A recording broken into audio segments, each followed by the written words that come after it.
Hello everybody, welcome back to Fallout 4. I think that everything is as it should be. Okay, last time we started out helping out the people that were in Concord, and then we came back to Sanctuary and started taking this as a settlement. Primarily so that we have a place to stick unwanted people and hopefully to get our adhesive farm going. Now, I have Dogmeat as my current companion. However, now that I have rescued the people in Concord, I could take Codsworth. But we have a few things that we need to do here around Sanctuary before we really get started. One of them is scrapping all of the things. And I thought about doing that off stream and sort of speeding up the process and making sure there wasn't a whole bunch of boring content. But I also thought it could be an opportunity to talk about my plans going forward. There are a few things that I would like to do. Like I was talking about, I'd like to start up an adhesive farm because adhesive is one of the main ingredients when you're upgrading your weaponry or your armor, and it can be in very short supply. Eventually, once you go around and loot a whole bunch of places, you'll come across lots of glue and duct tape and things like that. And you'll eventually accumulate a decent supply of adhesive, but having your own source of it really comes in handy. Hello, newbie. How are you doing today?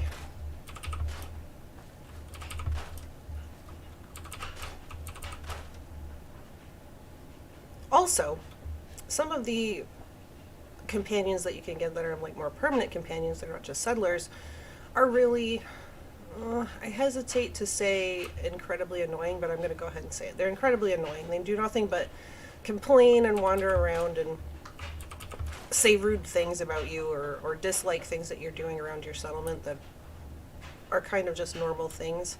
There's one specific companion that I can think of right off the bat that doesn't like it whenever you get into power armor or use power armor, and I do that quite regularly in my settlement, and you always get the message, oh, so-and-so disliked that.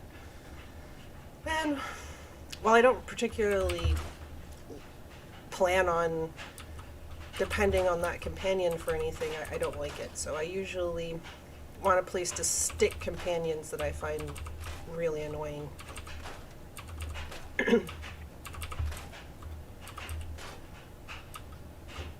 Oh, good. It's good to hear that you're doing good, newbie.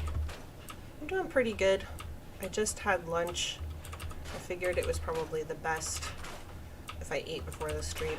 Then we wouldn't have to have an emergency exit because I got starving. I put a roast in the pot, so I'm going to be tortured with yummy roast smells all day. So I should probably keep the food levels up so I don't get nasty. I think we have everything scrappable done in this house. I just kind of go around the block and scrap as I go. That way it's less likely that I'll miss something. That doesn't mean I won't miss something. There's a lot of things to scrap in Sanctuary. But that also means a lot of materials. And the more materials that we can gather together, the more things that we'll be able to do to set up the settlement. One thing that I used to do is I used to only scrap certain things. I would keep some of the furniture and the decorations. I would reset up these picket fences and things like that. But getting the materials right away, making sure that you have things to construct your settlement with, is actually kind of more important right off the bat than a lot of decoration stuff that you could probably make later or find later. So I found that just scrapping everything that is scrappable in Sanctuary is actually more beneficial. But like I said, there's a lot of things to scrap, so sometimes I can miss something. And I'll be wandering around the settlement in build mode and find something that I forgot to scrap. I'll be like, oh, how did I miss that?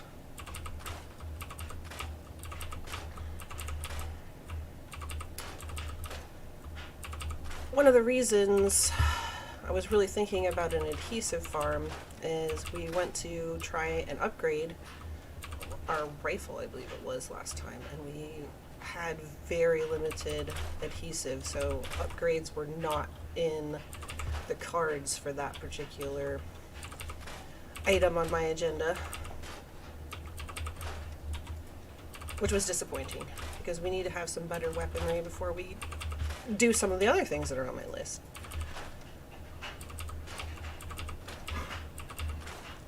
I like being a sneaky, charismatic sniper, which means I don't really worry too much about, oh, is this piece of armor affecting my character's, I mean, would my character use this? Like, if you're kind of role-playing a certain type of character, I think my character would use anything that would be to her benefit. But I know that there are some people that play a certain type of character and they want a certain type of build to go with that, and there are ways around just having to wait for specific pieces of armor that you might come across. There are lots of factions, for one, in the Capital Waste. A lot of them we haven't even encountered yet. We have encountered the Minutemen, who do the settlement things. And I got a laser musket, which I believe, watching back the stream last time, I believe I accidentally scrapped that, so that's fantastic. But you can get all kinds of goodies from the other factions if you get in good enough with them. The way that I like to play is getting all of the factions up to a point where they all like you, and then kind of leaving it there. Because the main thrust is that you're supposed to pick your main faction and then try and get them to be the main faction that controls the Capital Waste. But I don't like really picking one over the other. They all have problems, to my way of thinking. None of them are just super great without any problems. So I get them up to where they like me, and then I just kind of leave the main quest and go do my own thing. And there is lots and lots of content besides the main quest, so that's not really a problem.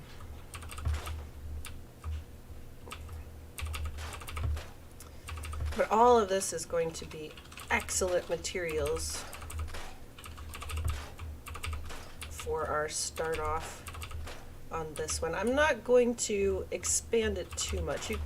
I was mentioning one of the reasons that I don't really like taking Sanctuary is because it's so large that it can, if you spread it out too much and take advantage of a lot of the space that they have here, it can be a little overwhelming. You can set up a beacon that will increase your population quite quickly, actually. And if it increases too quickly, you have to make sure that they all have beds and food and water. As I was mentioning, they won't just automatically increase how much they are producing. You have to go and plant the food. You have to make sure that they have sufficient water sources and beds. So if you're off doing things in the wasteland and you kind of forget about your settlement for a while, your settlers can get very upset with you. And if they're upset with you, it can decrease the amount that they're producing. And if you're kind of relying on, like, say, an adhesive farm that they're supposed to be taking care of, that can be detrimental. There are other ways to get your resources. My current private playthrough, I only have one settlement, and that's the Red Rocket. You don't have to take the Red Rocket as a settlement, just like you don't have to take Sanctuary, but it's pretty nice. You get it pretty early. You can start dumping off all of your stuff. It's a little small, especially if you plan on getting a lot of companions or settlers or something like that. It can start feeling a little cramped. Now, one thing to note is that all of these trees over here are not scrappable. I don't really oh, that one is. But these are not for some reason. I think there's also an invisible tree near one of these houses where it doesn't actually show up, but you can get the highlight to come up and you can actually scrap a non-existent tree.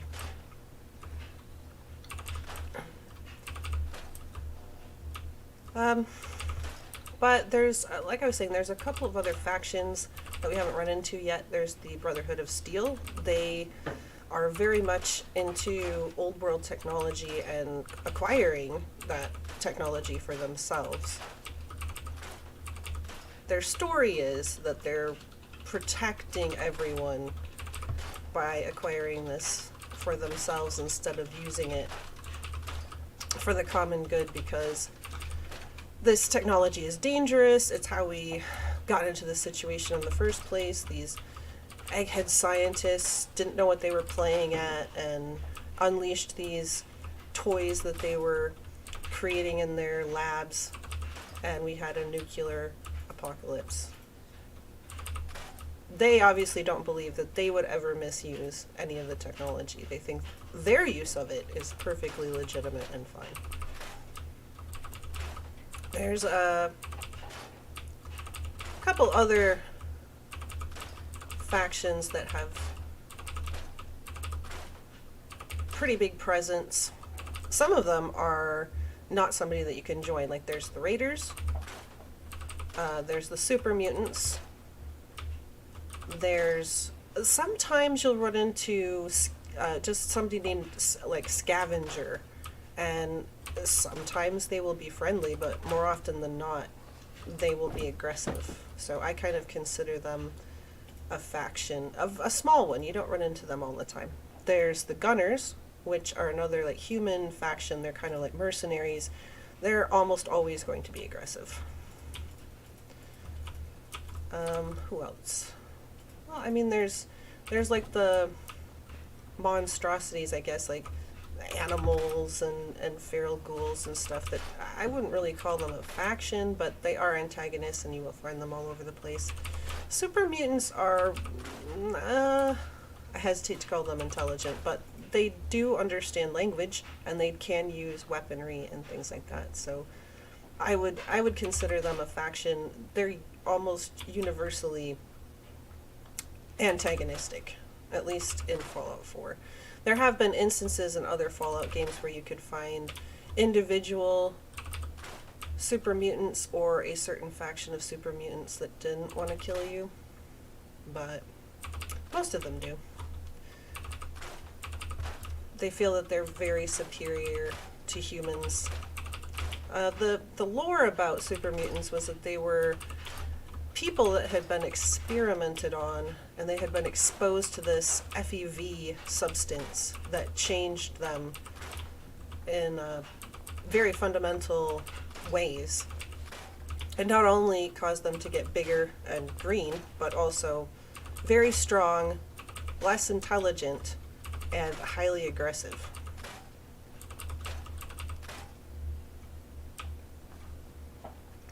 Super mutants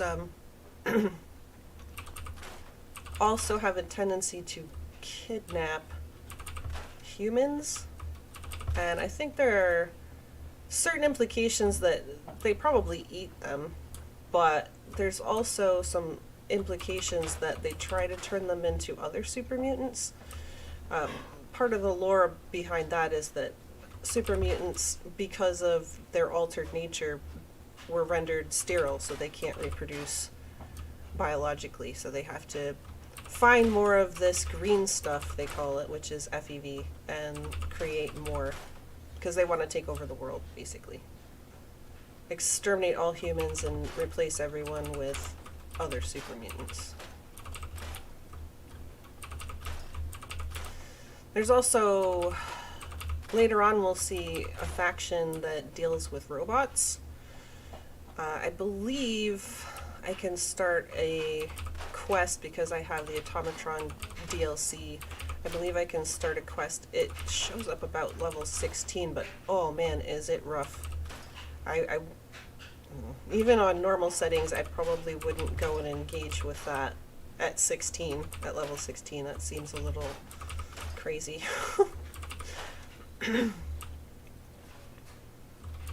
Invisible trees over by the root cellar. We'll have to go and look again.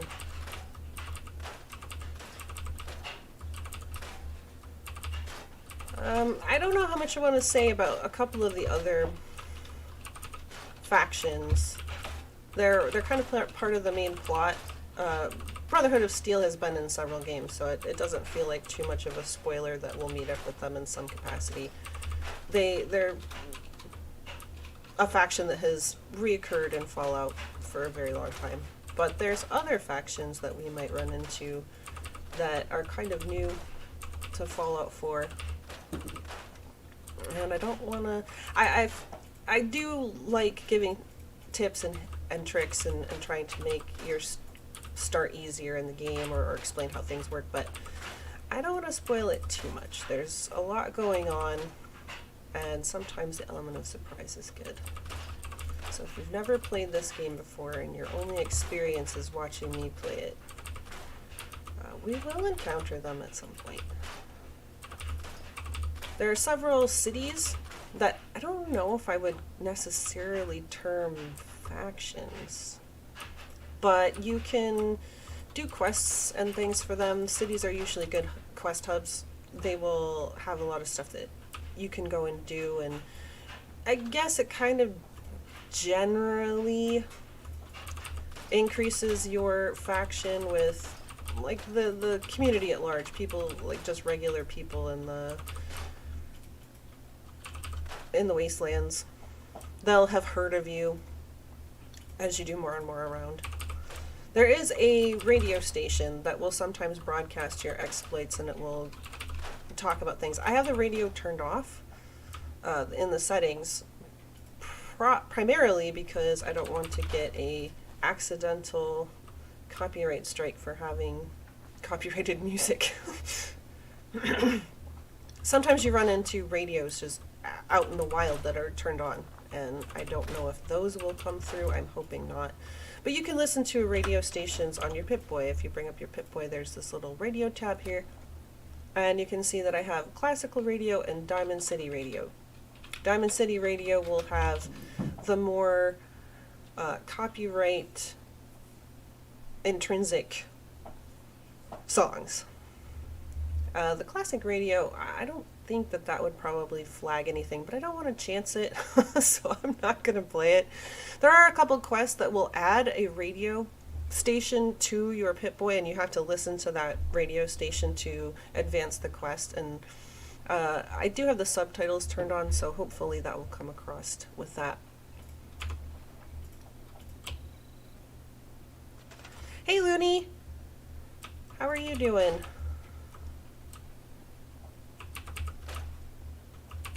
Thank you for coming by the stream. I appreciate it.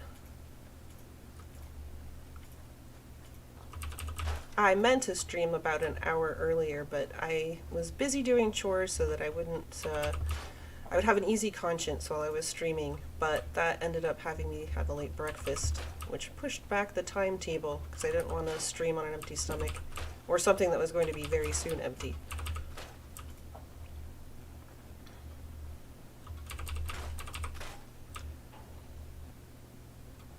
As you can see, I mean, I'm still scrapping. I still haven't scrapped everything that there is here. I still have this house, and I think there's a whole bunch of stuff around here that I still have to scrap. This has a lot of buildable area. Everything, when you see that green haze, that's the bound of the building, the settlement. So all of that green wall, that's the actual boundary of the settlement. So like way down here into the water, that's still part of your settlement, and it's buildable area. Now the building is a little fiddly sometimes. You have to have a little bit of patience, but you can build some really cool stuff. Some of the nicest things, I think I was talking about it last time, I have some nice clean furniture, clean looking furniture. That came from one of the DLCs. I can't even remember exactly what comes with just the base game anymore. because this is kind of an old game, and I've had all of the pieces for quite some time, so I'm just like, oh yeah, I can build this and this and this. But I don't remember what comes with the base game anymore. I think you get quite a bit.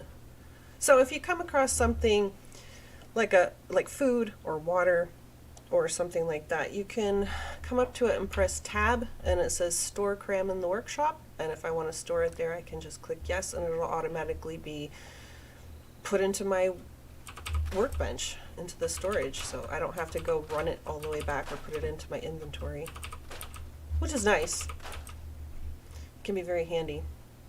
I was talking about scrapping weaponry and sometimes armor or even junk manually, basically throwing it on the ground, going into build mode, and then scrapping it on the ground. There's a couple things to note about that. One is that you need to find a nice, stable, flat piece of ground, because like I wouldn't want to scrap stuff here. It's too easy for it to like fall into the mesh or to fling off into the water or be lost in some other manner. So you need to find a nice, flat,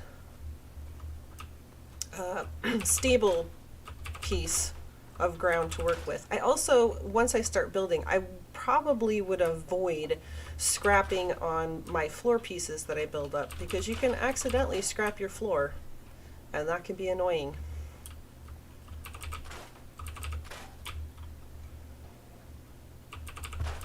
I think I was talking about something else, but I don't remember what it was now. Oh, yes, another thing to talk about, the other thing I was saying last time about scrapping the weaponry and the armor, it will help decrease the build limit. That size up in the upper right-hand corner, that bar will fill up the more that you build or you have built in your settlement.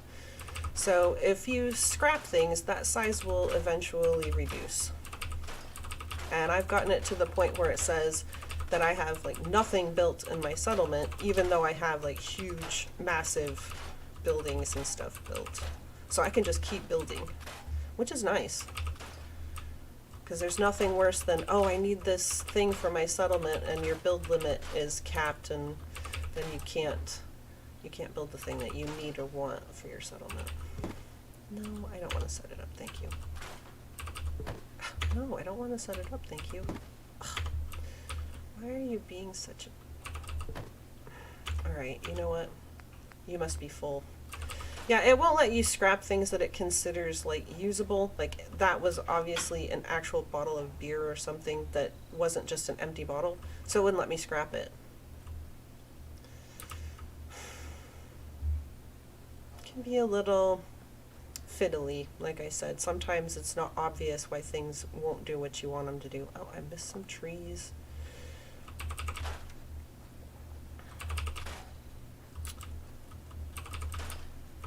Yeah, these, for some reason, cannot be scrapped.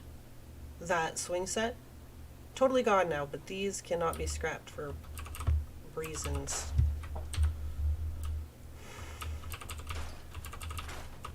So I've already run across 3, this is the 3rd doghouse. I mentioned that if you leave dog meat in a settlement, and there's a doghouse somewhere in that settlement, he'll go and find it and he'll go lay down in it. But if you have a bunch spread out like here in Sanctuary, there's at least 3 that I haven't built myself. I've just found them. He could be in any one of those, and it can look like he's not in the settlement. It can look like he's just disappeared, but you have to go and look for him. So I always put him in a central location. And not only because you can get more dogs eventually, but because then I don't have to go looking for him if I leave him here. If I want him for some reason, I'm like, oh, let's go check the doghouses. I bet that's where he's at. Eventually, you do get to, if you put the right points in, you can have stores. Hey, Dinkers. Yes, scrap it all. That's right. All these luscious resources. Nom, nom, nom, nom, nom. Eventually you can have stores that can be manned by one of your settlers. I would recommend having just a run-of-the-mill average settler do it instead of one of your named companions that you can pick up. There can be complications.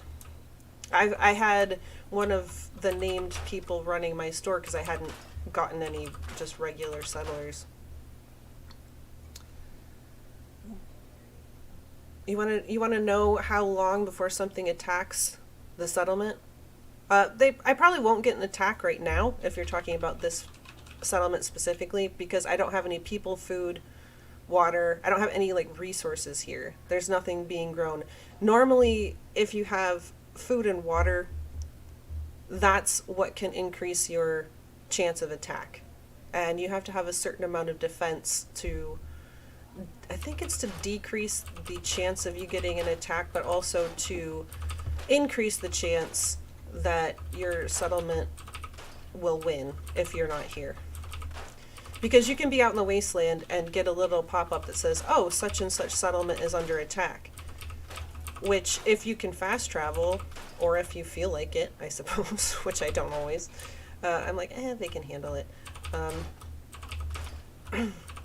If you can fast travel and get back here in time, you can help them defend against it, which can make them be successful when they might not otherwise.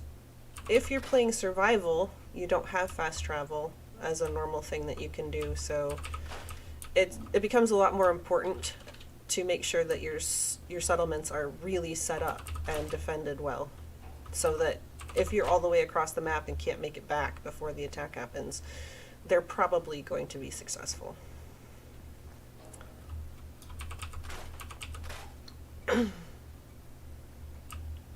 Yes, I'm completely ignoring Venom.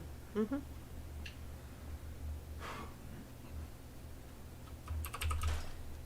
It's fairly random, though.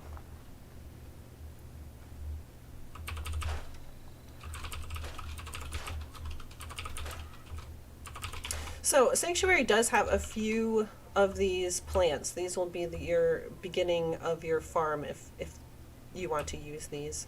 These are not the ingredients you need for an adhesive farm. You need corn, mute fruit, and potatoes, along with purified water to make adhesive. However, if you don't have anything else, if you're just fresh starting out in the game, these can be alright. However, there is something that you should note. When we're looking at this melon, for example, it does require a settler to actually grow it, but it says it produces 0.5 units of food. So that means you would have to have 2 melon plants down to equal 1 whole unit of food. And you need 1 whole unit of food per person to keep your settlers happy. So you'd have to have twice the amount of melons, twice the amount of potatoes, and twice the amount of corn, say. But mute fruit actually are 1 entire unit of food. Just on their own, 1 plant would be 1 unit of food. So if you're not concerned with, say, an adhesive farm or needing something for a specific recipe, like a stew or something like that you want to grow, just go for mute fruit, because that would reduce the amount of plants that you'd need per settlement.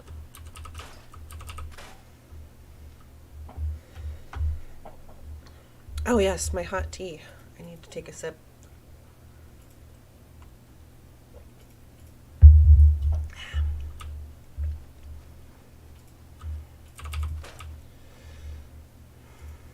So the one there is an advantage to taking Sanctuary over, say, the Red Rocket way over there. And that's that they have this nice big patch of water. When we were over at the Red Rocket and sort of setting it up, I was showing you that the different types of purified water situations you have, 2 of them need to be in dirt and 2 of them need to be in water. So if I want to, I can come over to resources, water, and I can actually set up this nice purifier. Now I turn it around like this because there's actually a spigot on the front, and it doesn't really matter. They're not actually going to come and collect out of this, but I like to pretend. So we're going to slap that down, and this is actually going to require some power, unlike the pump, which doesn't require power. That's just a small one that only produces 3. The one I just set down will produce 10 units of water from that one purifier. But now I need to set down some kind of generator, and I could set down the small one because it only takes 2 units of electricity to run that purifier, but I'm going to go ahead and set down a bigger one just because. So I'm going to slap it down, and then I'm going to get out of the building bit, and then space bar, attach the wire, and now you'll see up at the very top where it has units of water, it now says 10, and it says power 5. So now I have 5 units of power and 10 units of water for this settlement.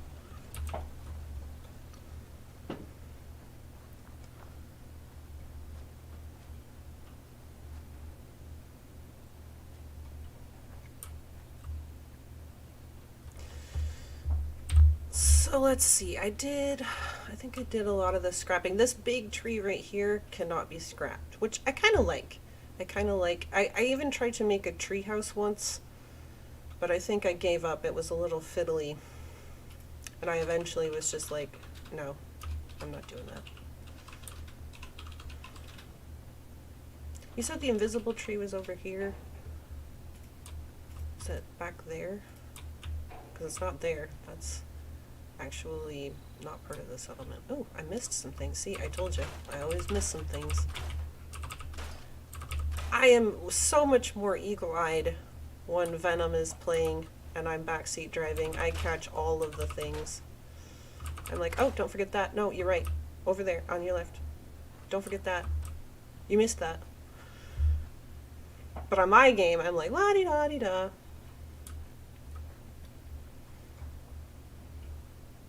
Yeah, I think it's over here. So I'll come over here and you can see the outline is there of the tree. Oh, it even popped in for like a second. Nice. But the tree is not actually there, technically. But we're going to go ahead and scrap it anyway. Free resources. Yay! I think this is a tree as well.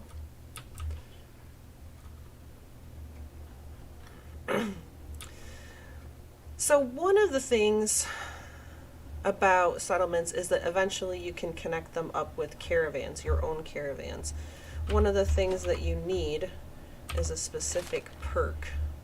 It's down the charisma line called local leader, and right now I do not have enough charisma to unlock it, but it says as the ruler everyone turns to, you are able to establish supply lines between your workshop settlements. So that means if I had the ability to do that, if I had the perk and I had some settlers, I could assign one of my settlers to a supply line, say between Sanctuary and the Red Rocket, and that means that they would start sharing their resources. So if I had a bunch of steel in my workshop here in Sanctuary, but I had 0 steel over at Red Rocket, if I had a supply line between the two, I could then build with steel over at the Red Rocket because their supplies would actually be shared. Now there are some things that will not be shared. If you put weaponry or armor in a workshop, they don't get shared between the different settlements. So you kind of have to remember where you put your gear, which is why it's kind of nice to have one settlement that you kind of keep all of your fancy stuff at, because otherwise you can forget where you left something. But basic resources like steel and wood and screws and oil, all of the base components will be shared between your settlements if you have a supply line set up for them. And you can check your supply lines under data and workshops. Another option will open up once you have the supply line, and you can actually view those on the map.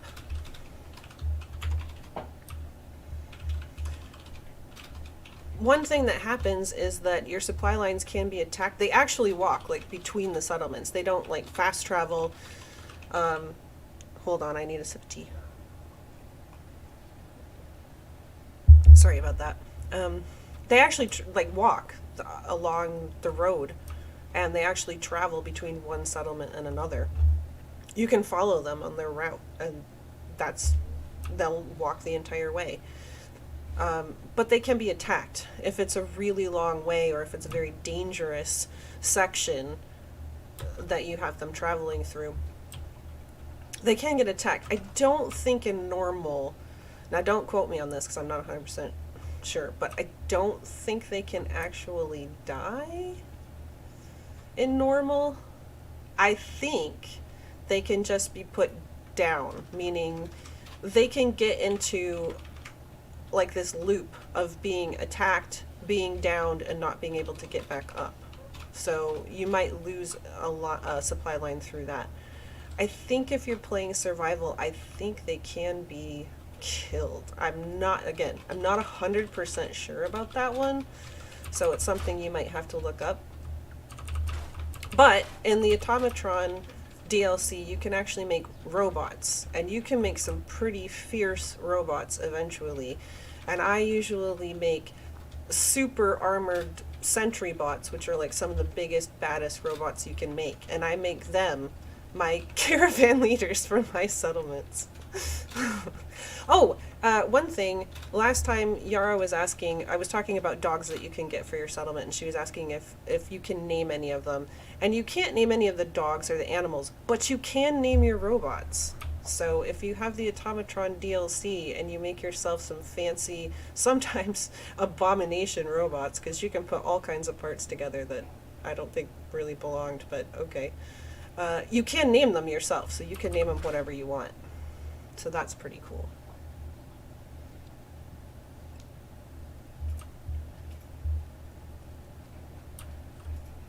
Oh no, I'm on Twitter.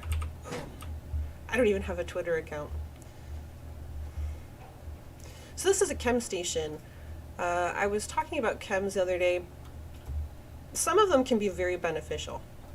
I don't personally use them because there is a chance of addiction. Plus, I just kind of forget to use them. It's like potions in Skyrim.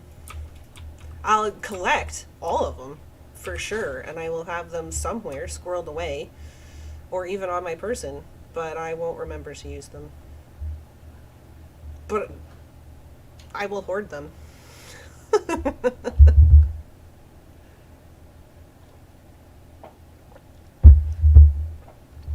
It looks like Venom put up the stats of how likely a base attack is, according to the wiki, so that's cool. Yeah, one of the one of the really great things about this actually being an older game is that there's actually a lot of information out there if you look it up. If you don't know how to do something, or if the game bugs out and you're like, oh man, is this ruined? Is it completely, ruined my save? Chances are it hasn't if you're playing on PC. Unless you're playing in survival mode, because there are some times where you have to fix things through console commands, and you can do that with PC, but not if you're in survival mode. It disables the console so that you can't fix it. So if there's a game-breaking bug, you're out of luck, and you might have to see if you can roll back to a different save, but it's kind of unsatisfactory, I think. All right, so let's build up some just basic crap that we can have for our settlers. Oh, I should probably go get some potatoes that are totally legitimate, and I didn't steal them. We'll go get some from the Red Rocket and plant them down, because I think there's only 1 gourd and 2 melons, and that's not going to be enough for all the people in Concord. So I could fast travel, but I'll just run it. It's fine. Oh, hey Jan, how you doing? Well, I'm glad that it's nice to hear my voice. I think everybody has a thing where they don't really like their own voice, so it's nice that it's not completely annoying to everyone. Now, we could pick up some of these corpses and move them out. A lot of times if you have an attack on your settlement, the corpses will eventually disappear, but sometimes it just seems to take so long for them to do so that I just carry them out because they're cluttering up my nice clean place. But this one specifically, I believe, is going to tell me that it's too heavy to carry. So Venom actually taught me this trick. There is something that we're going to go and pick up over here that's going to scrape that mole rat right off of our settlement. We're going to pick up this tire. And we're going to use it to scrape that mole rat right out. Too heavy, you say? I think not. Alright, let's scrape. Scrape. Go, go. Out. Out. Out.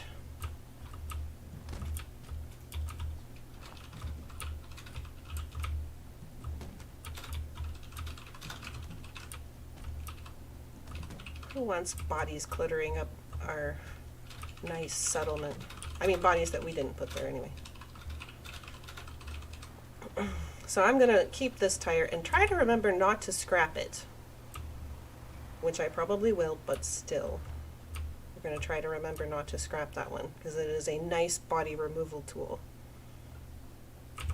Ding. Ooh, that's some nice junk. I will bring that inside my settlement so I can scrap that. There's one perk that's actually really nice, but also can make like settlement cleanup way harder on you. And it's called Bloody Mess.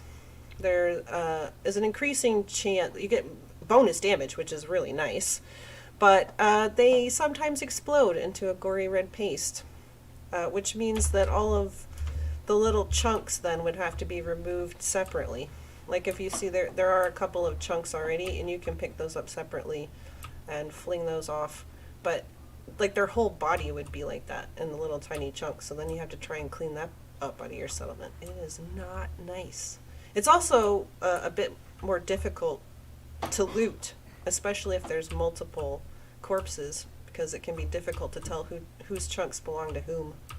Did I loot that already? Oh, I don't know. That's a chunk. Well, try this chunk.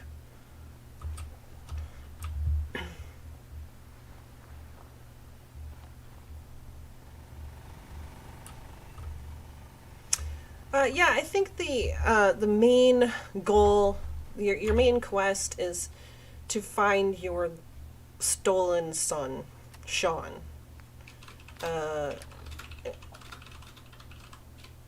That's why we went and investigated Concord. We were looking for people who may have any information about the people who came into the vault. There were some people who came into the vault while I was frozen. I've been frozen for about 210 years, I believe Codsworth told me. So I saw my husband killed, my son was kidnapped, and my first thought when I got out of the vault obviously was, oh my god, what happened to my son? I need to go and find him. Well, I mean, that's what the game wants us to think happened. I was more along the lines of, let's start collecting some junk. We'll get to the son thing eventually. The one thing that's nice is that there's not like an actual time limit on it. So I was, hey Adele, how you doing? Sorry, I'm really terrible at looking at chat. But it kind of happens when you get around to it. I was talking about that last time. A lot of events are really dependent on you. So if you don't really get there or you don't instigate it, then nothing really happens to it. So you can go around and you can explore and do all the other quests, and it'll be fine. Wow, that was too much for me to carry. What else do I have on me? Oh, I don't think I cleared out my inventory last time. So let's do that real quick.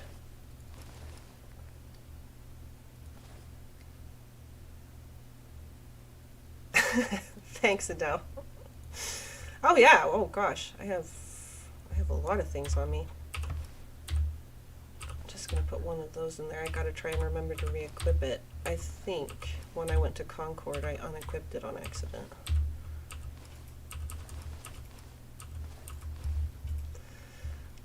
Oh, I did get a lot of radiator. I don't really like Raider stuff. I was talking about it last time. I think it's kind of junk. But, oh yeah, the red dress. That's good.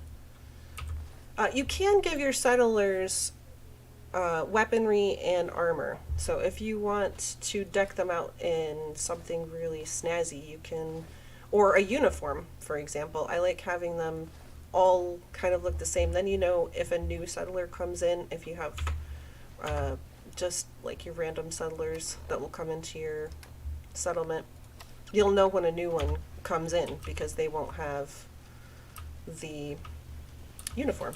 So that you can pick them out real quick and say, ah, yes, I need to pick all of the useful stuff out of your inventory and give you the armor.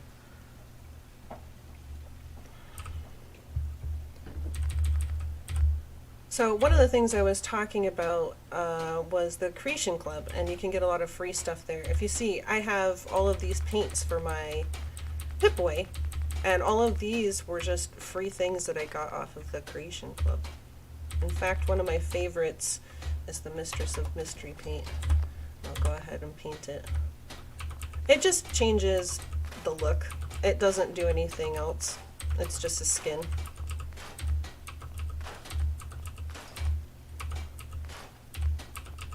One of the things is I modified my Pip-Boy, so the cursor keeps going back to the Pip-Boy instead of staying on the list of things that I'm trying to scrap. So I can just exit the station and get back into it and it will stop doing that.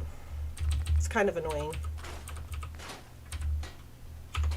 Oh, wait, can I can upgrade my vault suit. That will give me more electric and radiation resistance. I think it will increase its weight a little bit, but not by enough that I'm really going to care about it. So we'll go ahead and upgrade that. Excellent.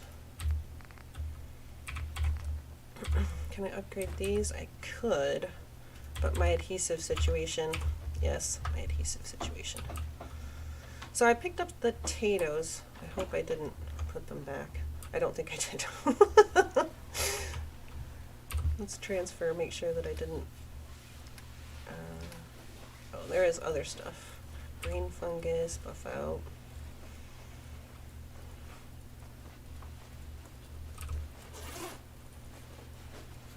So we'll go back and we'll plant some potatoes. Oh, thank you, Jan. I hope that you have good luck editing your video as well. I know editing can be tricky.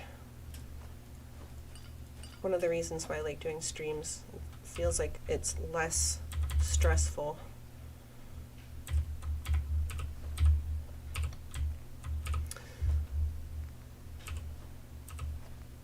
Sugar bombs, drugs. Yeah, I've got my potatoes. I probably won't need, I obviously am not going to plant all of those, but I just went ahead and grabbed them.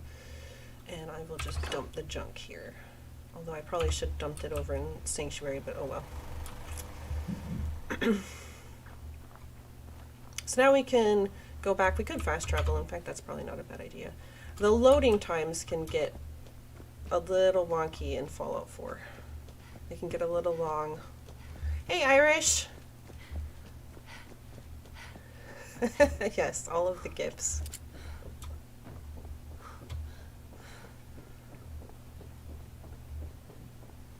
I probably should do something about my rads, but I don't think they're too bad. Ooh, I forgot. No, stop it. Mailbox. Okay. Escape. So we'll go plant some potatoes over here in our burgeoning garden. Add it to the gourd and the. Now you can pick these and then assign someone to this. Immediately plant the ones that you just picked. So it will double your garden already if you don't have anything else to plant. So that's actually pretty good. We go over here to food and it will show us all the different things that we can plant. Like there's another gourd. I'll put it over here with this one. And then we've got melons. The melons can be a little tricky. They're a little big, so it's a little tricky sometimes to find a spot for them. Like that doesn't look great.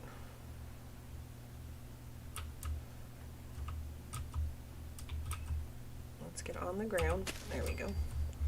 And then we can plant a few potatoes. So that would be 1 unit, 2 units. That'll be 3 units of food. I need at least 5 because there are 5 people that are coming from Concord. So that will be 1, 2, 3. That'll be 4 units. And this should make 5 units. Okay, so we've got water situation taken under control. We've got the plantings already for somebody to come and take care of them. Now we just need to put down a couple of beds. Because beds are required for your settlers. It's under furniture, beds. I'll go ahead and give them nice beds. For one reason, it'll make them I think it'll make them a little bit. Holy crap, I didn't even scrap this stuff.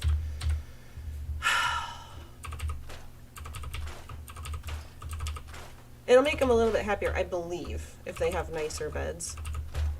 But also, I think it even takes less materials. Those beds happen to be from the Vault Dweller DLC, the nice clean ones.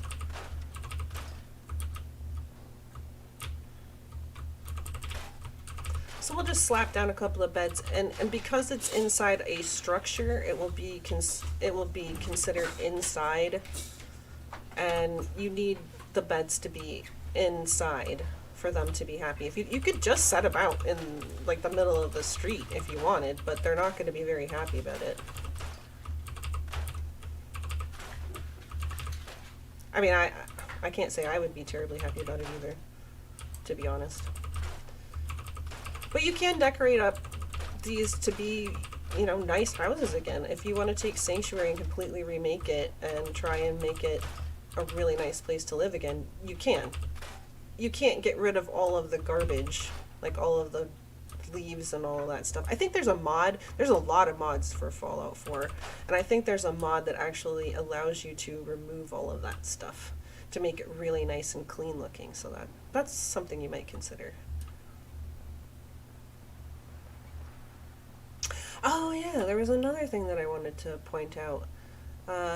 There are labels and stuff, so if you set something down, like a box or something like that, and you want to remember what is in that box without having to look at it all the time, you can actually put a label on it. Some of them are already kind of done for you, like they have some default ones that are pretty useful.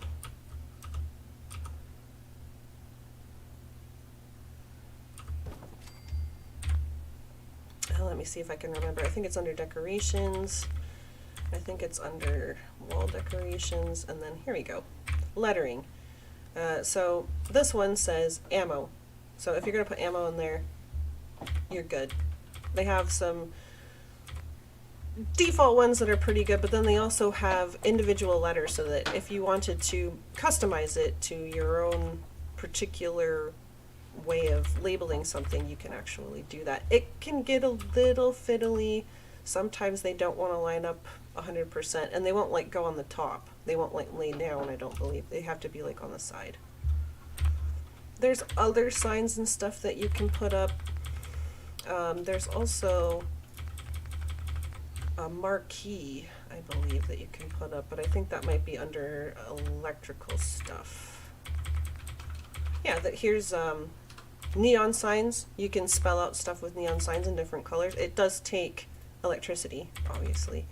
And then these kinds of signs, these also require electricity, but they will light up. And you can even make a marquee that has like lettering and stuff on it. So if you wanted to make a welcome sign or an unwelcome sign, like please go away, I don't want you in my settlement, you could do that.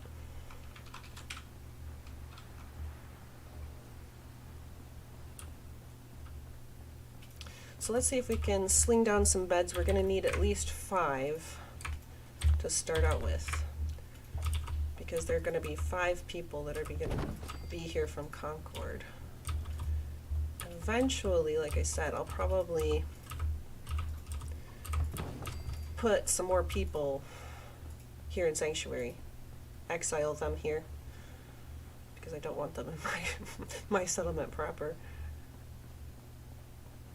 I think my favorite companions, one of my favorite is Codsworth. I actually like taking him with me. He doesn't annoy me. And the neat thing is with the Automatron DLC, you can actually buff him up. You can give him armor and better weight capacity, like he can carry more, things like that. You can upgrade his weaponry that he has on his different arms.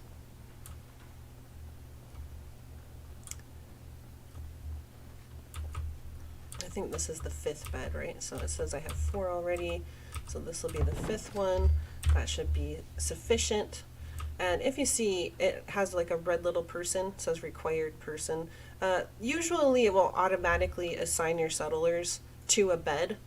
I don't know why, but if you have one for you, like say you make up your own little room and you have a bed in there and all kinds of stuff like that, the settlers absolutely love to steal your bed. So just be aware that if you come here at like nighttime and you go to sleep in your bed, you'll probably find a settler in it already. Because they're jerks and they like to steal things. Alright, so we've got the food all ready for them. We've got water. Defense. Defense should be the last thing that we really need to take care of before we tell them, hey, you can go to Sanctuary. It's all set up for you. And there is a little quest. Oh, I need circuitry. Alright, well, alright. Back to the Red Rocket it is. We'll go back to the Red Rocket, see how much circuitry we have. Oh, no, that's Sanctuary. Red Rocket, yes, Red Rocket. See how much circuitry we have in our workbench and bring some. I would say, I needed what, like 2 for the better ones? 2 each. So if I have 6, that would be awesome. Because 3 should be plenty. Because I can also put down some guard stations and assign somebody to it, I think. So let's go see if we have some circuitry. Now if I had one of those supply lines set up, I wouldn't have to come back here and see if I have circuitry. Should be under junk. Oh, I have bottle caps in here for some reason. Junk. C for circuitry. I have 4. Well, that'll get me 2, I believe, of the better ones. So that's not so bad. 2 is better than none. So we'll go back to Sanctuary and we'll set up a couple of turrets, and we'll also set up, yeah, I think we will set up some guard posts, because I think I'll have enough. Like Preston, you can't assign to anything until way later. You have to like go through all of the Minutemen stuff, and eventually he'll become a companion that you can actually tell. But even in like the settlement, normally all the other people from Concord, you can assign them to stuff, you can assign them to food, you can assign them to guard, whatever. But not Preston. He just wanders around and you can't assign him to anything.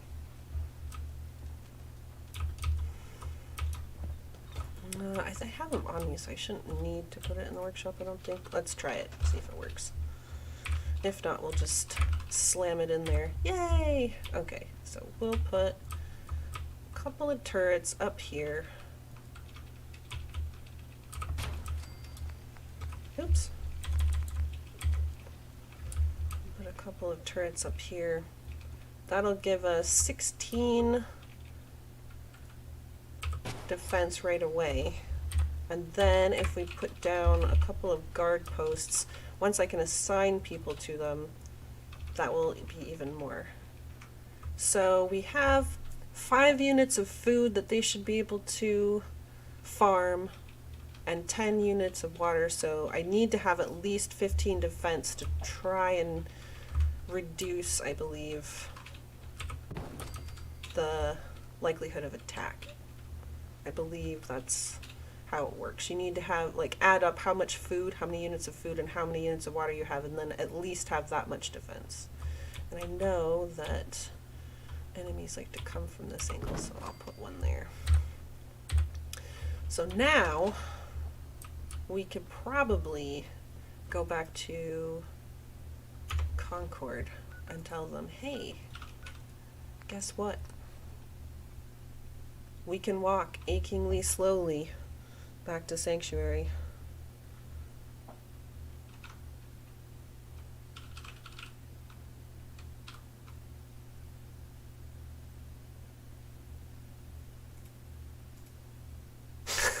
Stinkers. Yeah, you're right, Irish. There's always that one guy, right? There's always that one guy that's like talks big and all kinds of stuff, but does he do anything? Not really.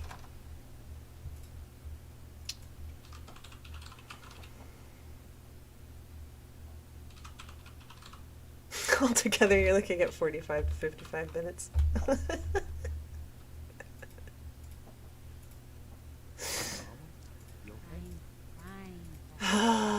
All right, let's go talk to him. That was a pretty amazing display. It was, I'm thank just you. glad you on our side. For now. Oh yes, the feeling is Feeling's mutual. Preston. You can never have too many friends. Not in the Commonwealth. Listen, when we first met, you said you were glad to help. Well, you did. And we owe you our lives. What happened to the subtitles? So here. It ain't much, but it's the best way I can say thank you. I didn't help for the money, Preston. I didn't do it for the money. Hey, sorry. I'm used to everyone being in it only for themselves. You know, you remind me of my friends. The other Minutemen. The ones who gave their lives for something bigger than themselves. You should come with us to Sanctuary. We could use the help. Newsflash, Preston. Sanctuary actually belongs to me. All right, Garvey. I'm in. Oh, that's wonderful. But there's more to your destiny, isn't there? I've seen it, and I know your pain. So that was Mama Murphy. Last time when we came to Concord, she was talking about that she had the sight. Basically, she can kind of see the future, but only when she's hopped up on drugs. So, destiny. Not my destiny? What do you mean? You're a woman out of time, out of hope. But all is not lost.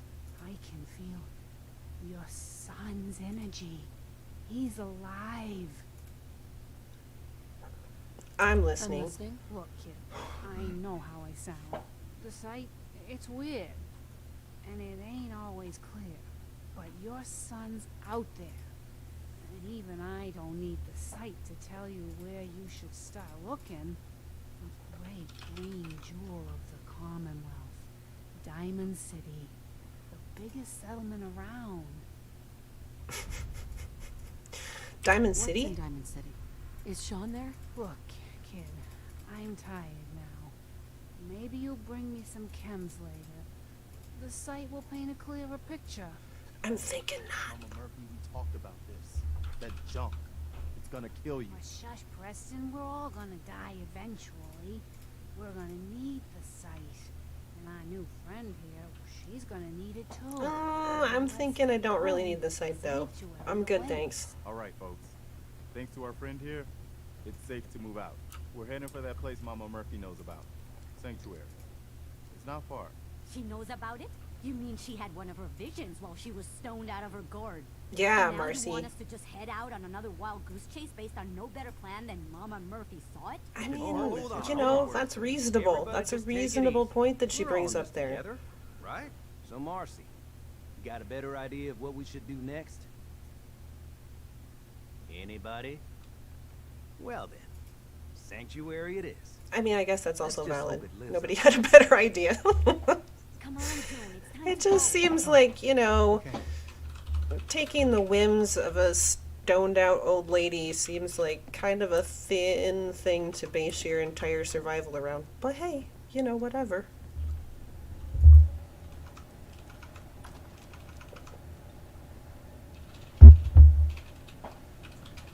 So it's always good to wait for whoever is like an NPC to go out the door first, because sometimes things don't always align, and you can go out first and it's like they're stuck inside, like they can't quite figure out how to open the door anymore. So it's always good. I always wait for everybody to leave before I do. Unless I really honestly, you know, I'm not looking forward. I'm not going to set up Sanctuary. I just saved them, but I'm not going to actually set it up. Then I'm just like, yeet, I'm out.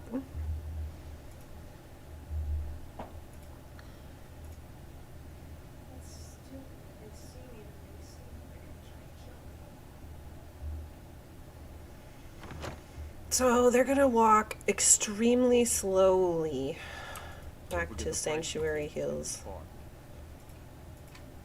Let's move Super out. slow. I'll take point. Stay close, everyone. They'll get there eventually, and I don't think that there's anything. There's some like little tidbits. They have some dialogue as they go along the road that can be kind of interesting to listen to, but I think we're gonna skip it. In fact, I know exactly where we're gonna go. We're not gonna go back to Sanctuary right now. What are we carrying? Are we carrying anything important? No, but even if we were, I could probably get rid of it where we're going, so that's excellent. I'm gonna head this way out of Concord. And down this road, we will find a couple of things that are really interesting.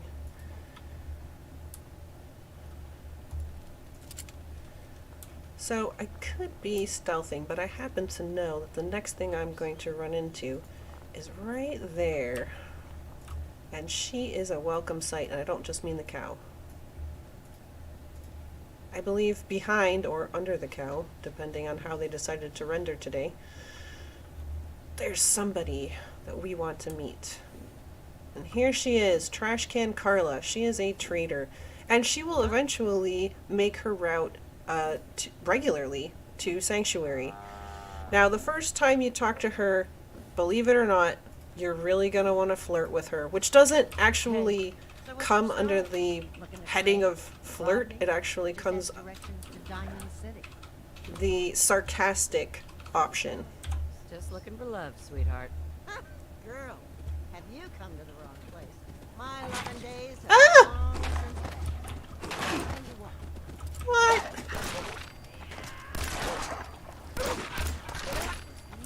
Well, that was rude. Come back here, Carla. Hey, Carla. Back again? Time to do business?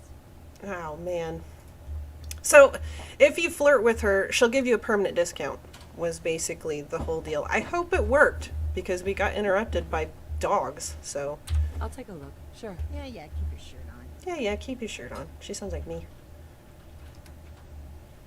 Alright, do you have anything good?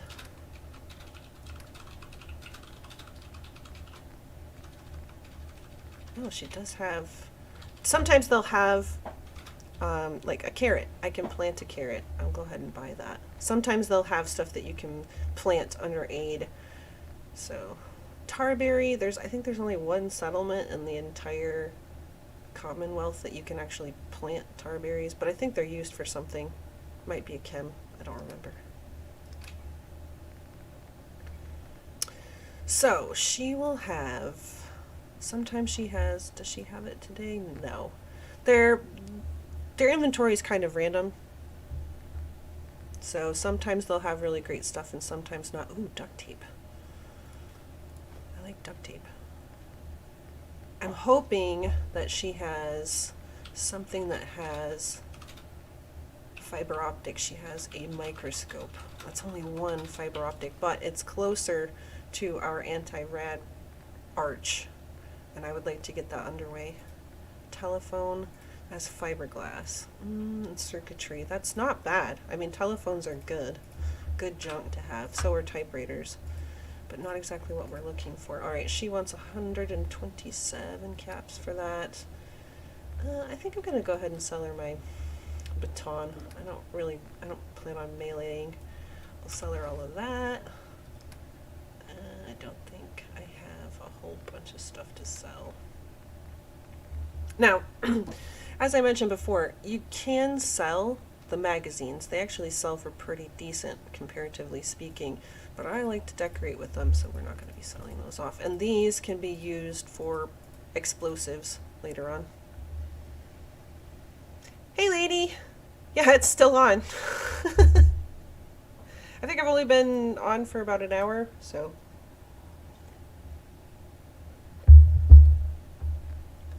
Let's see. I'll go ahead. I have more than enough to pay for it, so I'm going to go ahead and say that's a good deal. But now she will go along her merry way and she'll end up over in Sanctuary. There is an encounter that gives you a little more XP that you can actually cause to happen. If you come up this log up to this place and start looting it, I don't think you have to loot it to trigger the thing, but once you get over in this direction, some raiders will spawn. Jerk raiders. Now she can take care of herself. She actually does not need my help whatsoever. She's a magnificent beast. I think she's also labeled, what's the word? Certain NPCs can be labeled so that they absolutely can't be killed. They're basically immortal. They're essential. That's what it is. They're labeled essential, and so they won't ever die. Where are you? Oh, is there another raider over there? All right. Still in one piece. Yeah, you're a beast, Carla. Ooh, I could sell her some more of this stuff, but I have somewhere else that I'm actually looking to head that's not too far away. See you later, Carla. We will meet again. Now we gotta locate all the corpses. Corpse location, sometimes very hard. Seems like sometimes the corpses just disappear. Or they can be like hiding in this like shrubbery stuff and just blend in. You can't see it. Is there one over here? I don't think so. Well, we're gonna call out all the corpses. I think there might be another one over there. Yeah. But we are going to go to the Drumlin Diner, and I am going to put on my red dress first. I don't think I have anything else that gives me charisma, unfortunately. But hopefully this will help. If you're really invested in getting like the best outcomes, you might want to save because it's still possible to not pass the charismas here. You know what that junk has done to my boy? He bought them fair and square, Trudy. Ain't our fault if he's strung out. Now don't make me come in there and shoot up that little trading post of yours. Alright, so what we have here is a situation. We've got Trudy inside Drumlin Diner who is refusing to pay these people.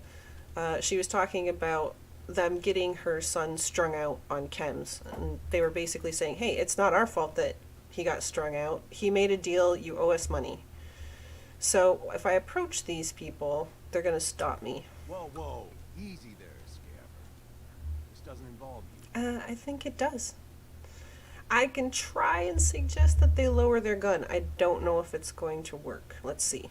You stop waving that gun in my face, or it's gonna involve me. That's it. You're dead. Oh, nope. It did not work. We're gonna hide behind the diner and put all of our clothes back on. Alright. Let's get all of our stuff back on before we start taking some massive damage because all we're wearing is a dress. Mom!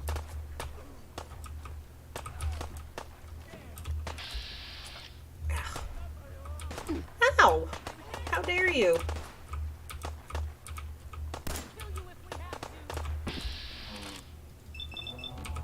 Gonna set up some vat shots.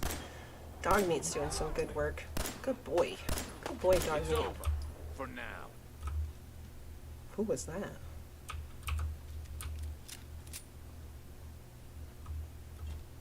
Now, we can go over and loot.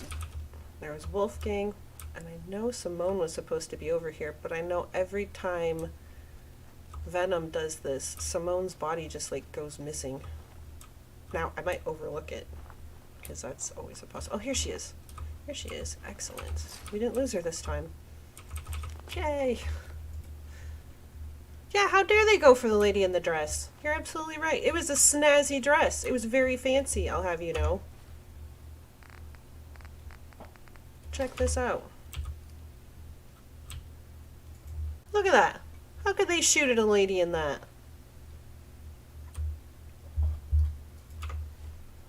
We're going to go ahead and leave our dress on because it might help us with bartering with Trudy. She's going to be very happy about all of this. Hi. I can't wait to see the crows feeding on that scumbag. Here, this is for you. Now, if you ever need to trade, my shop's open. Are you going to be okay, Trudy? You got things covered from here? Yeah, It's gonna take my son a while to get off the chems, but we'll make it. We always do. Now, let's get back to business. You need anything for the road? So we can also Let's barter see with what you her. got all salvage, but nothing's junk. Now, wearing my red dress, anything that improves your charisma really will improve prices a little bit. It's not going to be outstanding, but it will improve them a smidgen.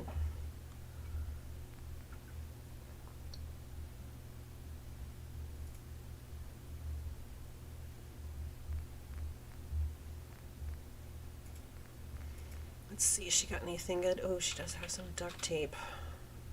She does have some duct tape. Now, this is the first legendary that we're coming across. It has a little star right at the end. That means it's a legendary piece of equipment. Now, this particular one happens to be a sword, which is a melee weapon. It does 50% more damage against robots. So its base damage is 39. Its speed is medium. Its weight is 3. This is how much she's charging for it. We don't have anywhere near that amount of money. Plus, I mean, damage against robots is, I mean, it'll come in handy eventually. And once we start rolling in the caps, we might come back and actually purchase that. But that's probably going to be a while. She does have a suppressed pipe bolt action pistol. Even if we don't really like bolt action, they're really slow, and they take 308s instead of the 38s that I was talking about. You can find everywhere. 308s are much more limited, but it is suppressed. Suppressed could really come in handy. But I don't think I'm going to buy it this time. Let's see what kind of junk she's got. Aid. Junk. Tell me about your junk. Ooh! Biometric scanners. Yes. You notice biometric scanners have fiber optics, and that's what we need to make the anti-radiation arch that I'm like desperately trying to get. Well, also, I think we'll go ahead and snap that duct tape because we could always use some adhesive, and we've got some stuff off those readers that we can sell. Sell the coffee mug.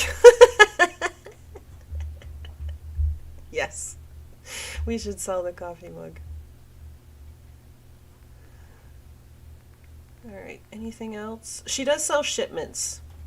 And I believe if you buy a shipment, you have to take it back to a workbench, or you can scrap it in your build area, and then it will give you the amount. Like this is a shipment of ceramic. 50 is the amount of material that you'll get. So you'll get 50 units of ceramic out of the shipment. It is really expensive, if you'll notice. It's a lot easier just to go around and collect up coffee mugs and stuff. Concrete can be more difficult to find as junk. So if we really start building and we want to lay down a lot of foundations, or if we want to build with the concrete pieces, we might need a shipment of concrete. Copper, that's like for electronic stuff. I have run out of wood because I built so many things. I had to go buy a shipment of it. Alright, I think that's all she's really got of value. Let's see if we can unload some of this crap that we don't want. A bolt action rifle. No, we're still low on adhesive. I don't want to start stocking up too many things. Yep, all of these reader things can go. That can go. You can take some of that. Some of our extra these. Which will also free up our space if we run into some places we want to loot. So we're also decreasing our weight, so that's good. Right. So we've knocked it down with everything that we've sold, down to 35 caps that she wants. I think that's reasonable. So we're going to press R for accept, and then E for OK, and then we're gonna leave. That's her son, by the way.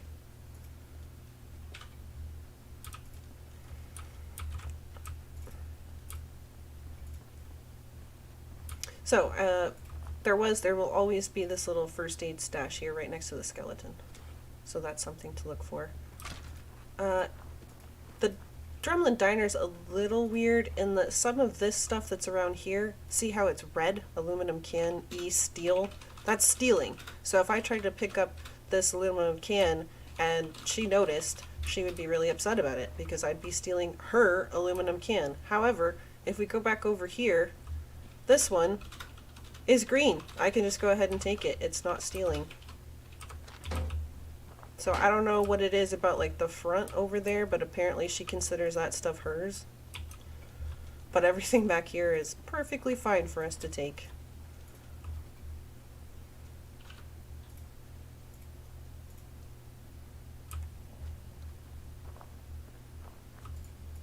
Ooh, desk fan. Desk fans are good. They've got screws and stuff. Yeah, see, this aluminum can is fine to take.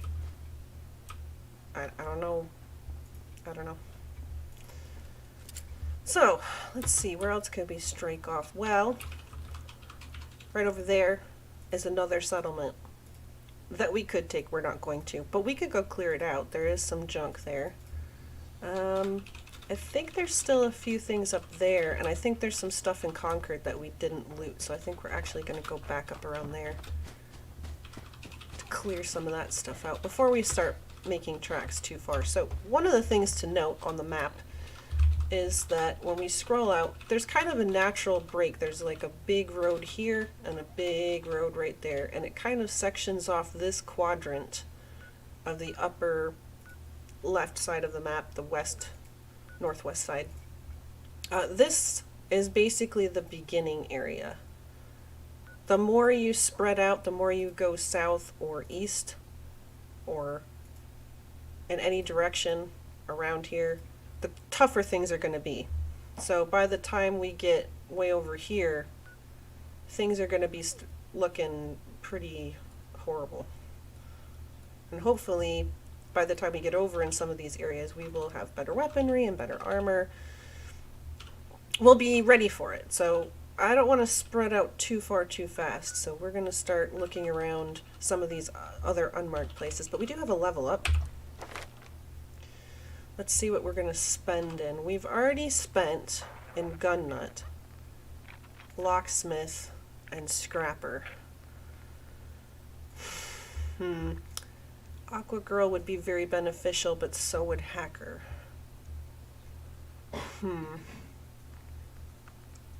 I'd like to start on Rifleman, but we don't really have a rifle, and we don't have the adhesive to really soup one up. We do have Armorer.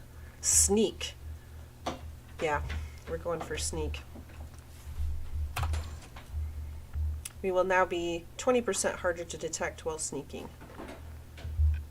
So that's good. Eventually I'm going to want to start putting more points into the special so I can get down to some of these other business. Like the local leader, I'm eventually going to want that. I'm going to want Aqua Girl.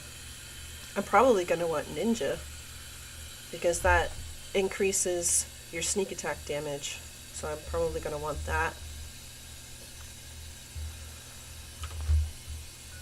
But we're gonna wander back around in this area.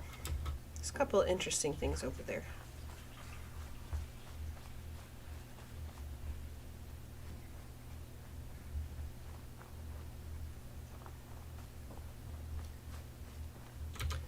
Now we can be sneaking. I mean, we just put a point into sneak.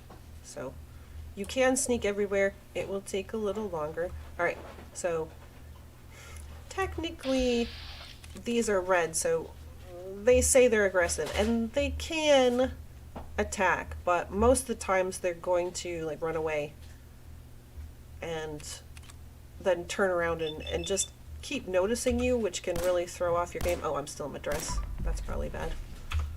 I should probably put my gear back on. That would probably be beneficial.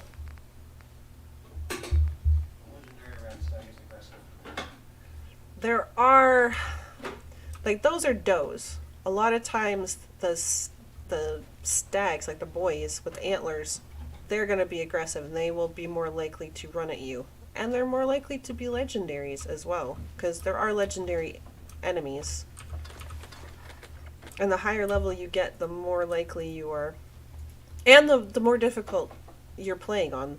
If you play on a higher difficulty, the more likely you are to get legendary enemies.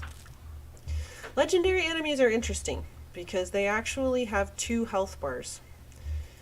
You do enough damage to kill them, and I'm going to use suspicious quotes on that one, to kill them, and then they come back to full health, but they're a little bit stronger and more aggressive. There's a shack here. There might be... Is this the one with the... Doesn't look like there's anybody here. There could be a rad roach, though, I think. Yep.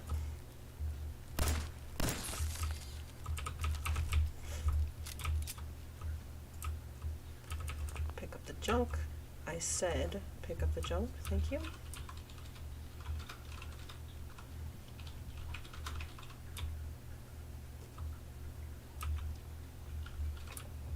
So this is Concord that we're coming up on right now. This place with the cars and the containers is sort of a random spawn spot. You never really know what you're going to come up against. Sometimes they're friendly, sometimes they're aggressive. Sometimes it's just a bunch of mines that have been put down for reasons. So let's see if we can find out. It looks like they're friendly.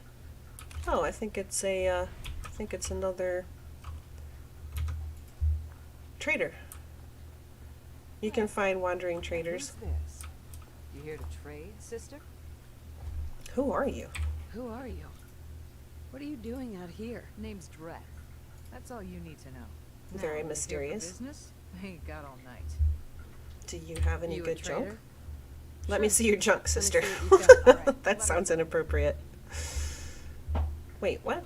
Hey, It's late. You gonna buy something? I said barter. let's see what you got. Take a look. There we go. She's got some weaponry. It's not great. Not a lot there. That's it? That's all she's got? Lame. Extremely lame, lady. Honestly. You call yourself a traitor. What's this world coming to these days? Attack her. Shoot her in the face! She didn't have... Yeah, you don't have to shoot everyone. I know that that's a novel idea for some people, but you don't have to kill everybody.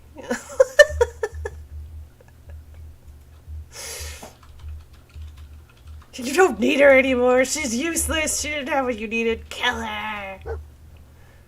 Oh yeah, sometimes it'll say that dog meat finds something, and sometimes he'll put it in his inventory, and sometimes he'll chuck it at you, and sometimes he like just goes and points at it like he wants you to go and pick it up. It's very random, and I don't always know what he's talking about. Here's the workhouse. This is backside of Concord, so we'll just go into the workhouse.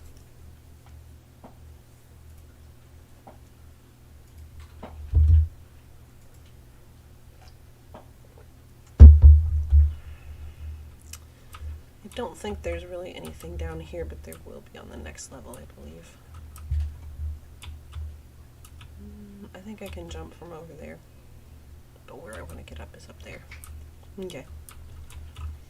Now you can very carefully skirt around this area and jump, but you could also go upstairs and come through the hole in the ceiling.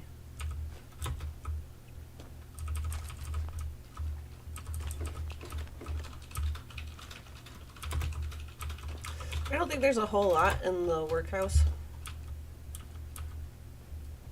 but there are a few things that are nice. Do I know? This is one of the things that I really love about Fallout, is that you come across scenes that have no explanation. You just have to read the scene and figure out what happened. Obviously, something happened here. I think it's of note that this skeleton Still wearing clothes. This one is not. I will let you draw your own conclusions.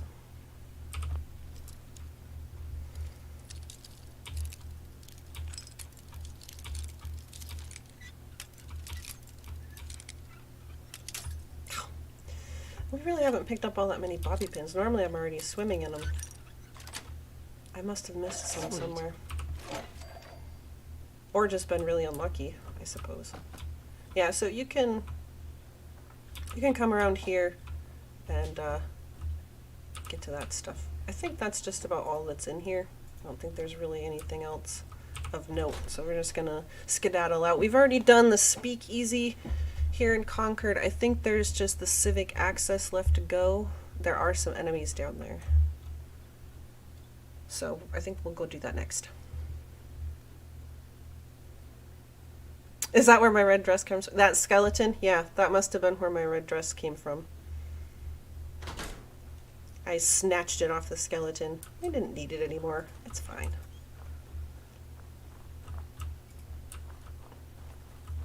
So this, you can get up on the roofs from here, but I'm not going to. I think this is the back way into the speakeasy. Yeah, that's the back way into the speakeasy. The civic access, I think there's two different ways that you can get in. One of them is here, where the death claw came out of. And there's also a hatch over in one of the little alleyways over there. Now, different places that you go around, if you kill off most of the enemies, or you kill off what they consider like the boss of that particular area, a little bracketed cleared will show up underneath of it. I don't think Concord ever shows that it's cleared, but things will respawn. So if you have a little bracketed cleared, it also doesn't mean that there are no enemies there. It's just whichever enemies the game thought was really important, or a certain percentage of them have been killed off. So it's like, yeah, it's cleared. That doesn't mean there are no enemies. Just FYI.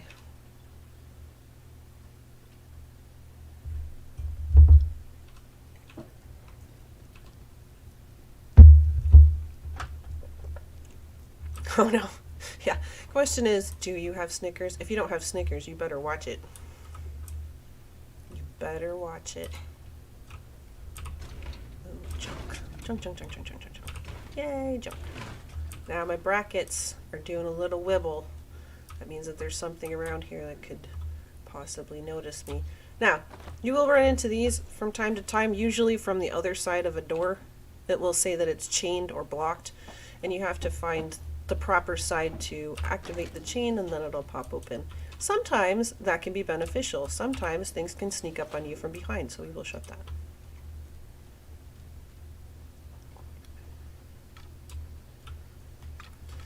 So we've got a duffel bag with stuff in it. Ooh, this actually has stuff in it this time. We're gonna just keep moving. Okay, so this is a Mirelurk. Can I move it? Yeah, I can, but I don't think I can move it into a position where you can see it better. They kind of look like crab people. They scuttle around on these multiple legs. They have pincers on the front, and they actually move a lot faster than you would think they would, because they have that big dome. They look kind of top heavy. Don't let that mislead you. They can also bury themselves. They like to be around water areas, and they'll sink down into like the shore or something like that, and then they'll pop out of the ground and surprise you and run at you very quickly, and then they'll hurt you because they are just the worst.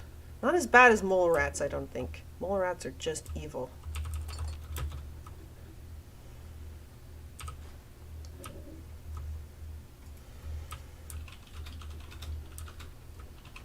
Down here there's going to be a little bit of an event. I think I heard some already pop out. There's going to be some evil, evil mole rats that are going to come trying to charge at me. I hate mole rats. I hate them so much. So much. They're the worst. Ah! Where were you, dog meat? Huh? can't get good help these days. You just can't.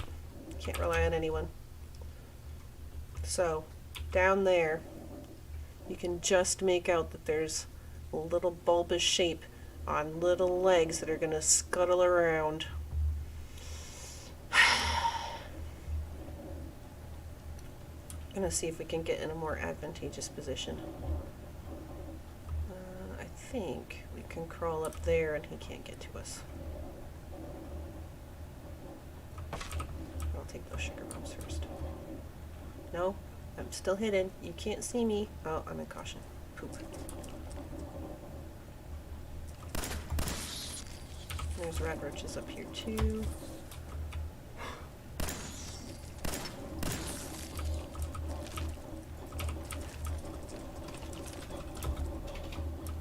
I don't think that he can reach me from here. A good strategy is to go into vats and target his legs, because his legs will eventually cripple and then he cannot move very quickly, if at all. So that's actually a pretty good strategy for most things. If you target their legs, they can be either put out of commission or have a much harder time getting to you. For example, if you run into ghouls,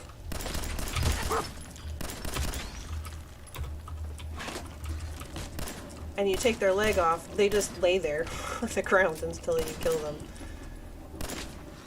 However, I was talking about legendaries previously.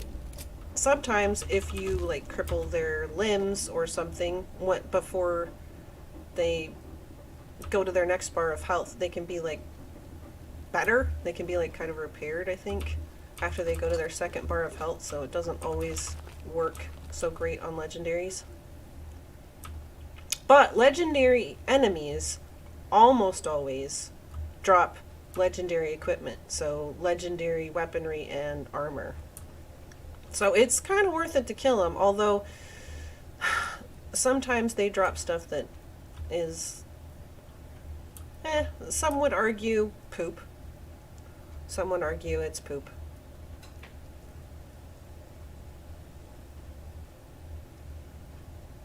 No, yeah, Adele, Mama Murphy, the one that's talking about the site and using chems and stuff, if you go and talk to her when you have dog meat with you as a companion, she'll tell you what his name is, and he goes from being dog to being dog meat.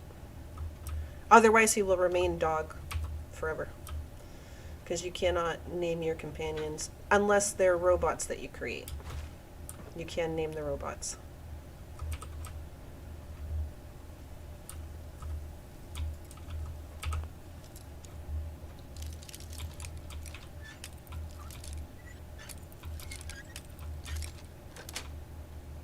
That's it. Yeah, there are variants, too, of every type of enemy. So, say you have your regular default mole rat, but then you also have, like, rabid mole rats. You have other types, glowing ones. They will literally glow with, like, nuclear green energy. This is just your basic mole rat, but the more adjectives they have attached to their names, the harder they are to fight, and the more difficult they are.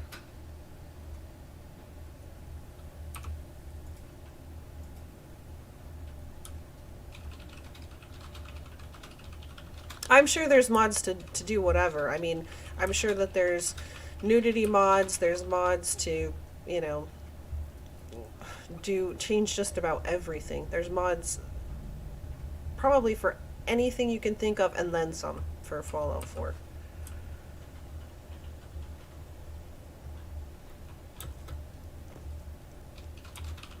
There's also like unofficial patches. You'll find that a lot for Bethesda games. A lot of times they don't fix some of the problems in their games, so the community will mod together an unofficial patch.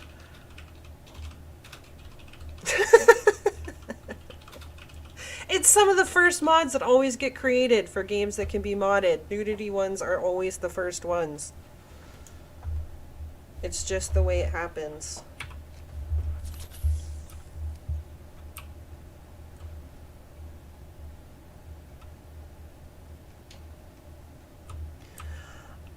played, Venom introduced me to Morrowind, which is one of the Elder Scroll games, also a Bethesda game. And I was playing it, and he just discovered how to make mods for that game. And he told me about this horrible, horrible enemy that he had made. It was a sonic rat that like could throw fireballs, and it went like supersonic speed and all this other stuff. He's like, "Don't you want it in your game?" I'm like, "No, I don't want that in my game. That sounds terrible. I don't want it." He installed it when I wasn't looking. And I was just strolling along in Morrowind, minding my own business, and then all of a sudden, I am doomed because his horrible monster rat came and found me out in the wild. It was rude.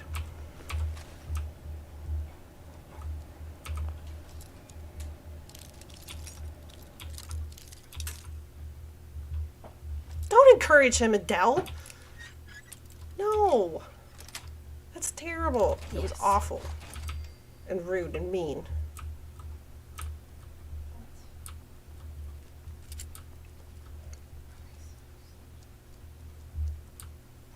There's a couple of other houses I think that you can... that are open. Like, most of them are blocked off. Like this one. You can't actually get into it. But I think there's a couple other houses that you can actually get into. I think one of them... is one of them over there? It might be that one. There's also a house that's really close to the Red Rocket. I think we looted most of it, but there's also some gourds that you can find out back. So if you need food for one of your settlements, if you're putting together a settlement and you don't have enough food to plant, you have to look kind of hard, but they are out here in the wild. You can find them sometimes.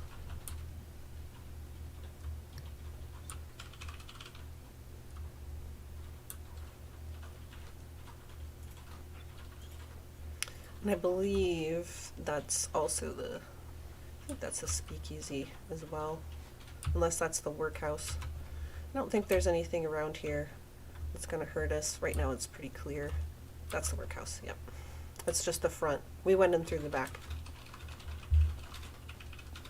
I think... yeah, there's the house that we passed the first time that we came to the sanctuary. I think I looted most of it. Right out back, that house, there's some gourds that you can pick up. Right here. So if you need food for your settlement and you just feel like you're being unlucky, or you don't want to go and take it from the Abernathy farm for whatever reason, there is some right down behind that house.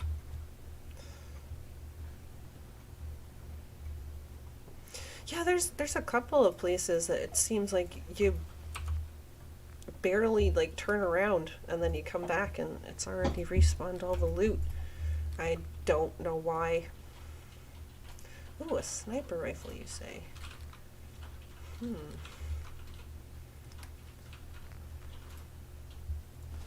Alright, we'll get rid of some of this stuff and then we'll go back to Sanctuary and we'll talk to Preston and we'll accept his quest.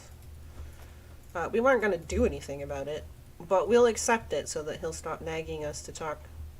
And then Sturgis will want to talk to us. And since we've already set up everything in Sanctuary, we'll be ahead of the game.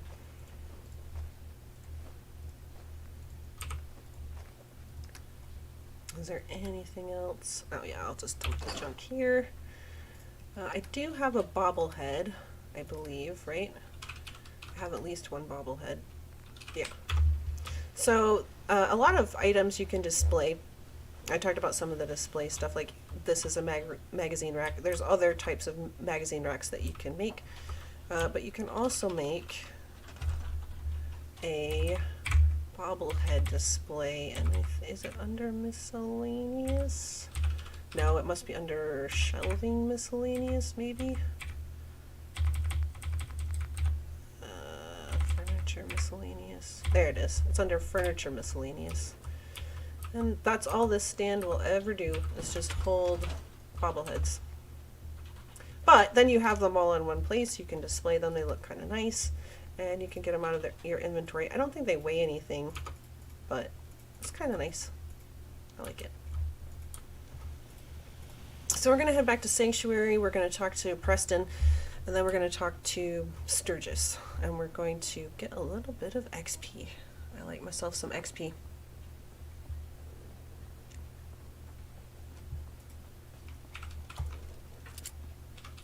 Yeah, like this particular dog, I believe, is too heavy to carry.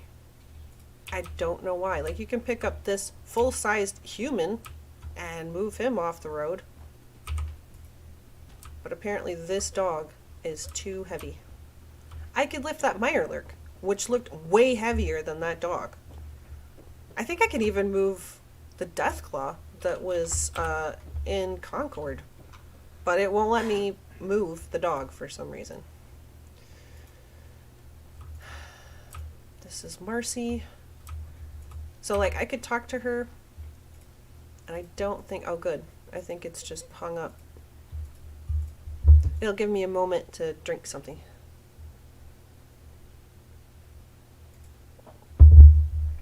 Yeah, it's absolutely game logic. Heck yeah.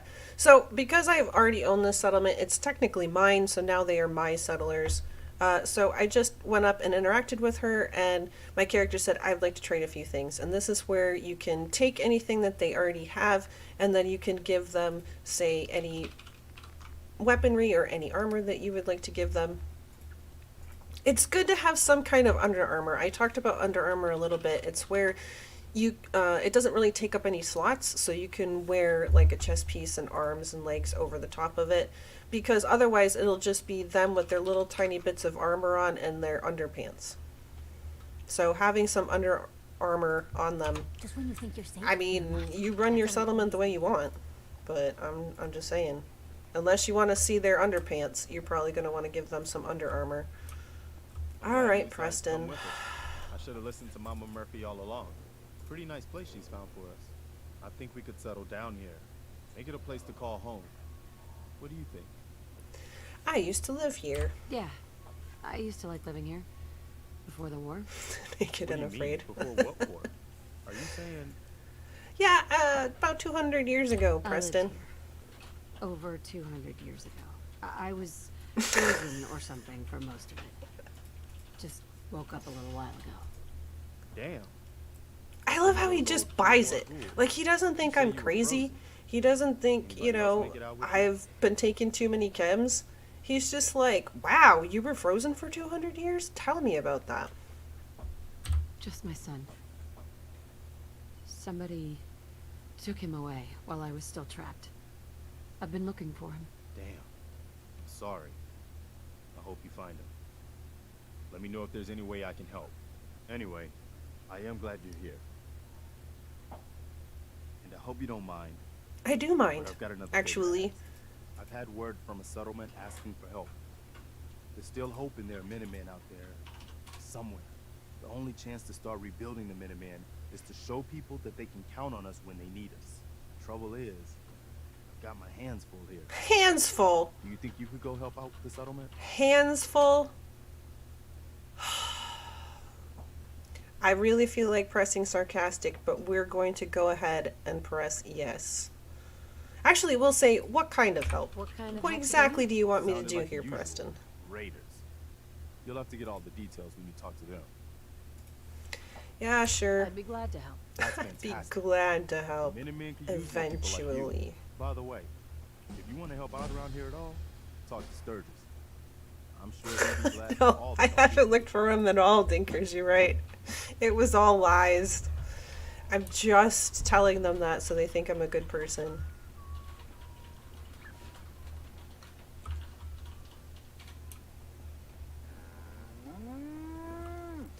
Look, I have set up this whole entire place, and they're gonna act like they all did it, and like, oh yeah, and by the way, you know, you're welcome here anytime. And I'm like, yeah, you think? Considering, like, that's my house? Oh, there's Carla, by the way. I told you she'd show up in Sanctuary eventually. Preston. Alright, let's go find Sturgis. He's over there. Are we tracking the... Oh, God. I leveled up again? Wow. Okay. First step, talk to the settlers. No. Talk to Sturgis. Yes, we will go do that. We should probably go ahead and level up as well. I can't believe we leveled up already. As Preston, yeah. Snickers? What's that? I don't have any Snickers. Blam! Right in the face. So then I am jumping back. I'm sorry, that was the wrong answer, Preston. Adding code ranges and discrete numbers. I'm gonna go ahead and take Hacker this time. Because being able to open advanced terminals will come in handy. Alright, so the little quest tracker is now tracking Sturgis. He's in here. It looks like they're doing stuff, right? It looks like they are repairing things, that they are doing something. This is all just animated work. This is just an animation. They are literally doing nothing. But let's talk to this hard-working Sturgis. Hello. You willing to do some work? Am I willing to do some work? What do you want? What kind of help do you need? Well, for starters, we could use some real beds. We've been sleeping on the ground. Beds, you say? Yeah, sure. I can make you beds at this settlement. Okay. Good deal. Just make sure we can sleep with a roof over our heads. Some of these old houses still look solid enough to do the trick. There's a workbench over there you can use. Give me a holler. You don't say. So, I've already completed that because I've already put the beds down. Having a place to sleep will improve everyone's spirits. What we need now is a reliable source of clean water. Clean water, you say? I'm on it. Clean water coming up. Great. Thanks again. I think, like I said, there are some people who are marked as essential, Hey, so you Sturgis. can't kill them, Feel but better you already. can kill a lot of Only have a people reliable if you supply really of wanted clean to. water. You don't have to I be hope nice. you don't mind me asking for some I mean, like I said, help, you don't even have to but our save food these people. supplies are running Ever. low. You never have If to we're gonna save them from settle here, Concord. we need to get some crops established. Yeah, I'll get Start started. planting right away. Good deal. Just shush, Sturgis. I've got Hey, things to do. Sturgis. Well, this place is starting to feel like home. Uh-huh. Now that we can grow, trouble Yep. is, Mm-hmm. the more we establish, what we need is to get. Mm-hmm. I'm on it. Ah, thanks. It'll make everyone feel more secure here. Yeah, you don't have to be doing nice. that. I usually We'll all play sleep nice better at night knowing we have just some because defenses that's set up. how I been a usually long road. play, but you don't have to. Yeah, I'm really glad to help. I was glad to help. Well, I appreciate it. Of course, you know you're welcome anytime. Welcome My door's anytime. always My open. door is always open Windows to too. you. Some of the walls actually come to think of it. I guess I better get back to it. Take care now. Mm-hmm. But it's a pile of XP, and a pile of XP is good. So now we should be able to assign some of them, make sure that they are actually assigned to the food, which they should be. It does say now that there is 5 units of food, and if you come over here, the requires person little icon is now green. When we look at these different ones, that means it's already been assigned. There's already somebody working them. So it's good. And then if there's anybody that's unassigned, let's see, was Sturgis unassigned? When you are in build mode, if you look at one of your settlers, it will tell you if they're unassigned. Mama Murphy is unassigned. I suppose I could put Mama Murphy on guard duty. Do we have anybody else? Okay, Marcy's food, that's what the knife and fork mean underneath her name. Means that she's already doing food. Now, one way that you can get everybody together, they're all sleeping, so they all went to their own beds and they're all sleeping. But if you want to get them all together, I believe it's under resources. There's a little bell that you can put down in your settlement. And if you ring this bell, it will make everybody come out from wherever they are. It takes forever. They're very slow. It's not like they come running. They come moseying eventually out here. But they will come and they will gather somewhere around the bell, and then you'll be able to talk to them. Like, so here comes Marcy and Mama Murphy right now.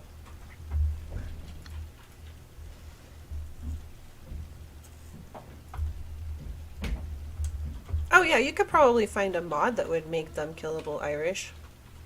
For sure. Like I said, there's every kind of mod out there that you could ever want, and then some. There's probably going to be some that you're going to be needing eye bleach for.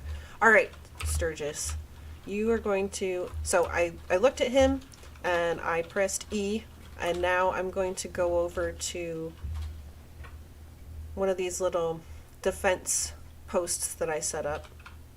And I'm going to press E again, and now it says this resource has been reassigned. So I look away and I look back, and now the little person is green, and our defense is now up to 20. So he will come from this one to the other one that I set up. He'll like patrol between them.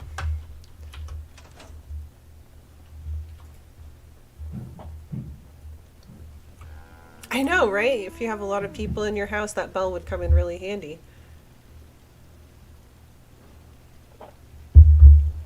Makes everybody show up, so you don't have to track them down. You just need to put a microchip under their skin while they're sleeping, and then you can just use GPS.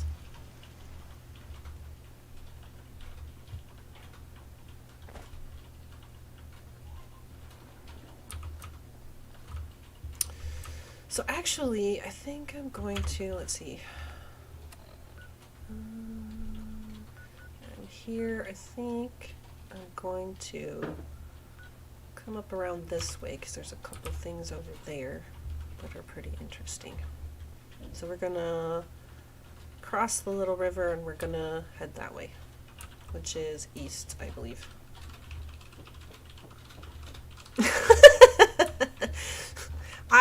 I don't, this is not legal advice, this is not medical advice, you should never take anything that I say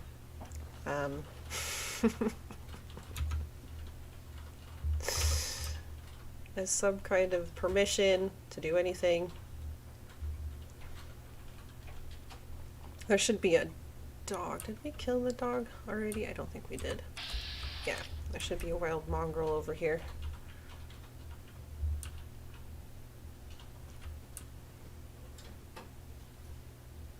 I could put the old stoner lady on guard duty. I'm sure it would be fine. She has the sight. It's great.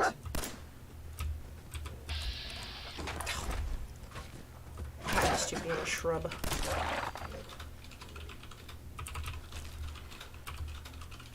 I think there's some rad stags. Yeah, there's some rad stags up here. Eventually, I will get something really awesome called a recon scope, and it will like paint little diamonds above enemies when you point your gun at them so that you can kind of keep track of them. It's really nice. I love recon scopes. Did the site warn you? Did you have Snickers, Mama Murphy? No? Wrong answer.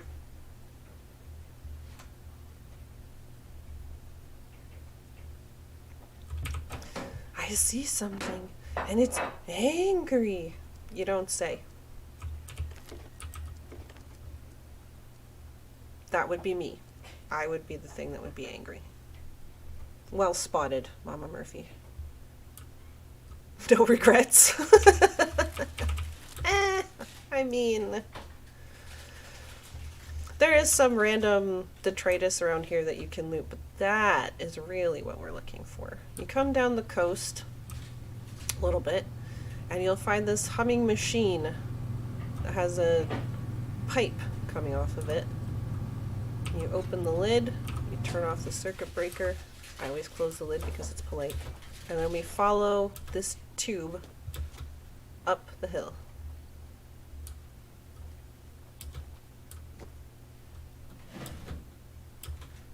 To this little machine. And this was somebody's stash once upon a time, and now we get to have all their caps. Uh-oh. Danger, huh? Is this actually— ah! Mole rats! No! Gross! The worst! I hate you. No!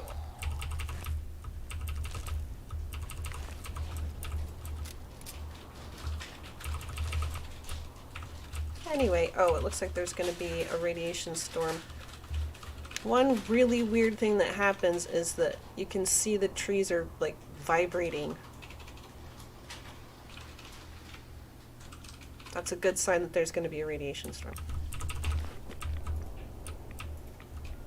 I'm not going to worry about it all that much. I've already got quite a few rads. Eventually we'll get rid of them. It's fine. right up here somewhere. Yes. There's going to be a little raider encampment. You can cycle through targets with A and D while you are in VATS. So that's how I got around to the different targets. I was just tapping A or D. Don't think I have a very good shot on anybody. I would like to get that dog down.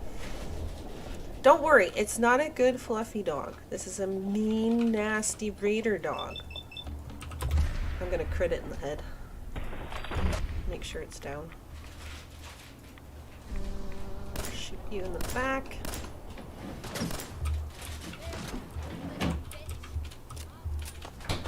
We'll back off a little bit. Move from where they last saw me shooting. Hopefully that will confuse them a little bit.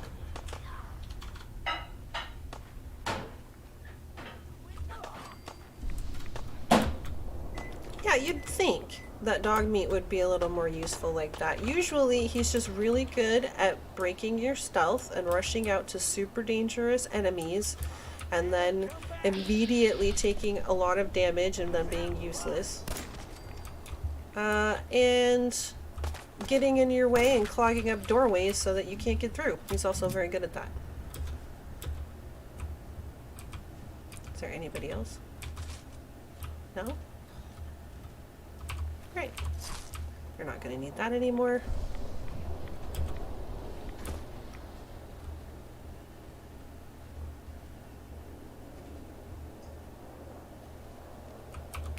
In fact, a lot of the companions that you can take with you, their main objective seems to be clogging up doorways and breaking your stealth.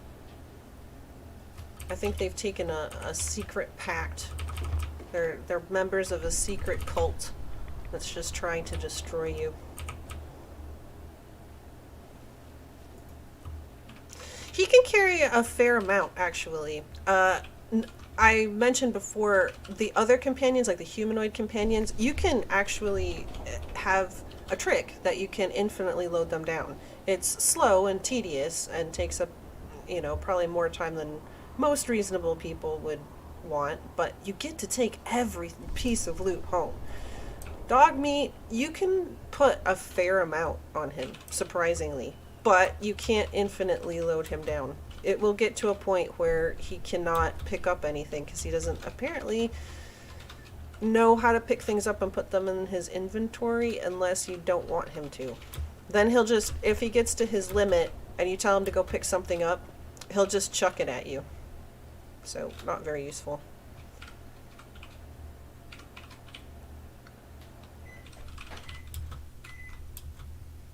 The cryolator, yeah, it's actually pretty easy to get.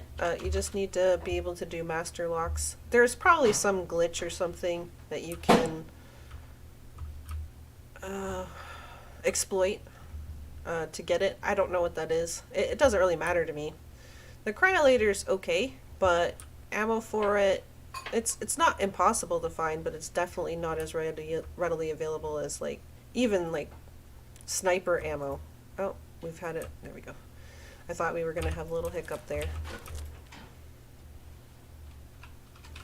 So we're coming up to, that's Olivia. And there's some raiders there, but there's also a very particular mole rat that you have to be aware of. But what we're going to do first is we're going to come over to this vertibird because we've got some stuff over here. There's usually some rad stags, which don't concern me. But right there is power armor. Yeah, super danger. Go chase the does, dog meat. I'm sure it's gonna be fine. So like I said before, instead of just hitting enter, which will start using up your 100% fusion core, you can press R to transfer and put in the one that has the least amount of charge. This has 20 out of 100, so I'm going to slap that in there so it's not using up my fresh one right away, and then I'm going to enter it. Yeah, it's gonna bark at me and say, oh, your fusion core is low. But technically, you don't even need fusion cores to make the power armor work. I don't think you can sprint if you don't have fusion cores, but you can still move around without them. You're just gonna be slow. Yeah, there's some boxes around here. I think there's a couple other boxes around here somewhere. There's a bunch of mole rats over there, which are horrible and terrible and nasty and disgusting, but there's also a huge pile of loot right over there as well. So we're just gonna shoot some mole rats, aren't we?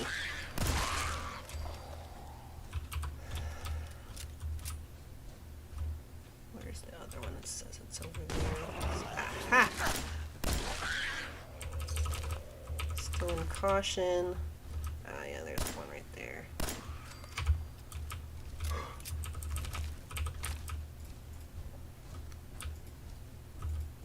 Oh, you finally decided to show up, dog meat, did you? The really great thing though is that you can actually, there's dog armor, like a little doggy helmet, and there's doggy armor. You can put a bandana on him, you can put welding goggles on him. He just gets cuter. I mean, you can't deny the cuteness that is dog meat. He's not always useful, but he is cute.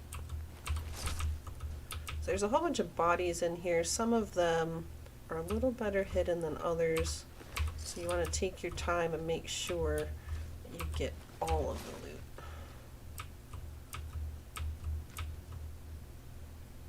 I think that's it. Don't think there's another one. I think that's it. Even though that still has a boot on it, which is weird. It's empty, so. Alright. I think there's yeah. One more.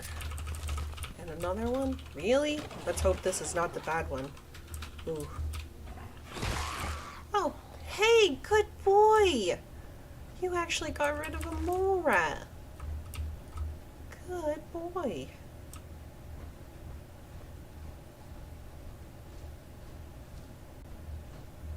So yeah, there's a interesting situation over there. There are some raiders that are encamped there, but some enterprising soul has also strapped mines to a mole rat that, if you're not careful, will come charging at you and then blow up. Sometimes I have seen the raiders kill it, like sometimes they're in a fight before you even get here. But sometimes the mole rat sneaks up on you. Usually it's beeping, so if we hear beeping, you might see me panic and run away like a coward. Normally, the explosive mole rat is over on that side of this station. Let's see if we can sneak up on it and eliminate it before it blows up on us. So yeah, it should be up in there somewhere, I believe.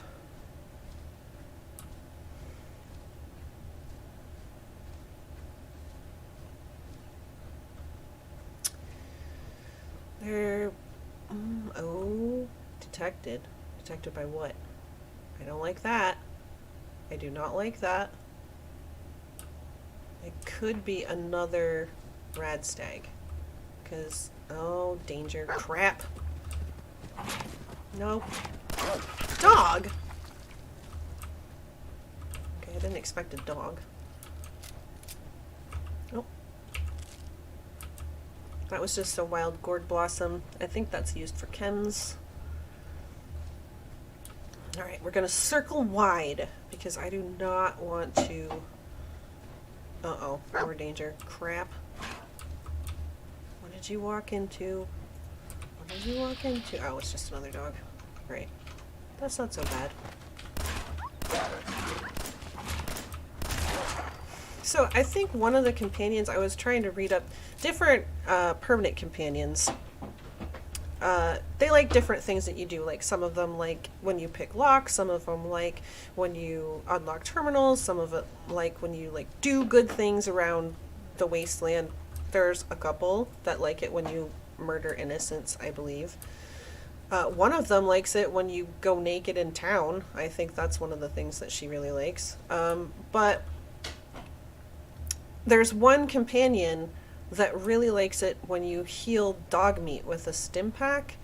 And the wiki was encouraging people to shoot dog meat like a bunch of times until he goes down in front of your companion and then use a stim pack so that you can get up there. Oh, is that the one? There's a raider for sure. Oh.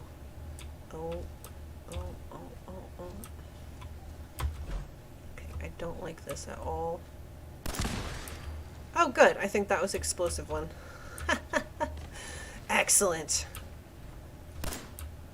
Yeah, I blew up one of its buddies over here. Good, good, good.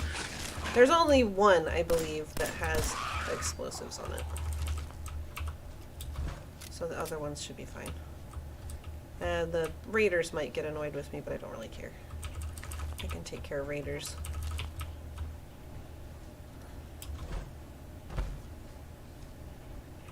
Yeah, I'm still doing pretty good with stealth, even though I'm in power armor.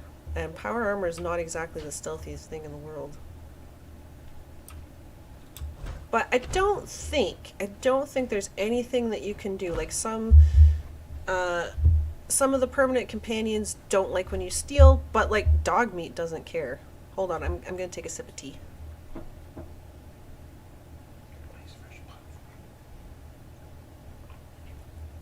Well, that's what I would think, Irish. I would think that the companion would be upset about your shooting dog meat, but apparently they don't care. They don't care about dog meat at all. I guess there's a glitch where dog meat will be your companion, but like you can't get him to not be your companion, so you can have him and somebody else as your companion. I don't know how to do that. Like I said, it's a glitch, so I don't know if you can do it on purpose, like if there's a set of circumstances. Yeah, absolutely, game logic. I believe that companion is supposed to be like a scientist as well, so I don't know, maybe she doesn't have any ethical quandaries about shooting a dog. I don't know. It's for science, you guys. It's for science.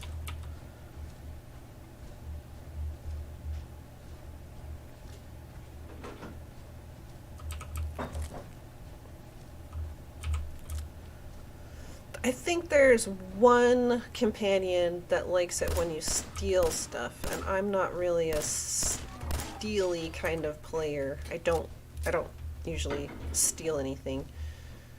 So it makes it very difficult to level up their loyalty. So I would, if I was going to do it, I like it. He has his own personal quest. Some of the permanent companions have their own personal quest that you can go on, and those are kind of cool. He has a personal quest, but I would probably do it last out of the companions. Because if it requires me to steal stuff, I'm going to want to probably do that after I've done everything else. Or, you know, in an area where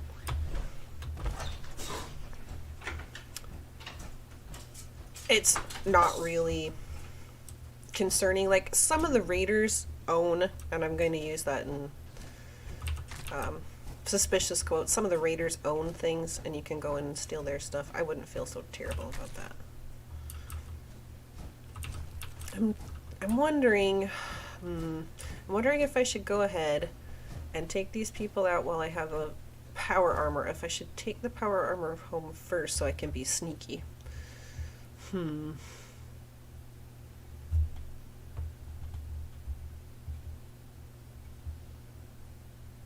Oh, I'm sorry. I'm sorry, Dinkers.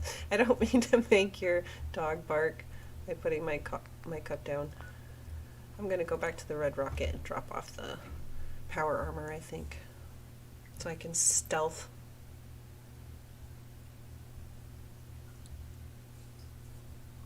Yeah, Irish, absolutely. It's for science, so that makes it okay. You found something. Well, good for you, boy.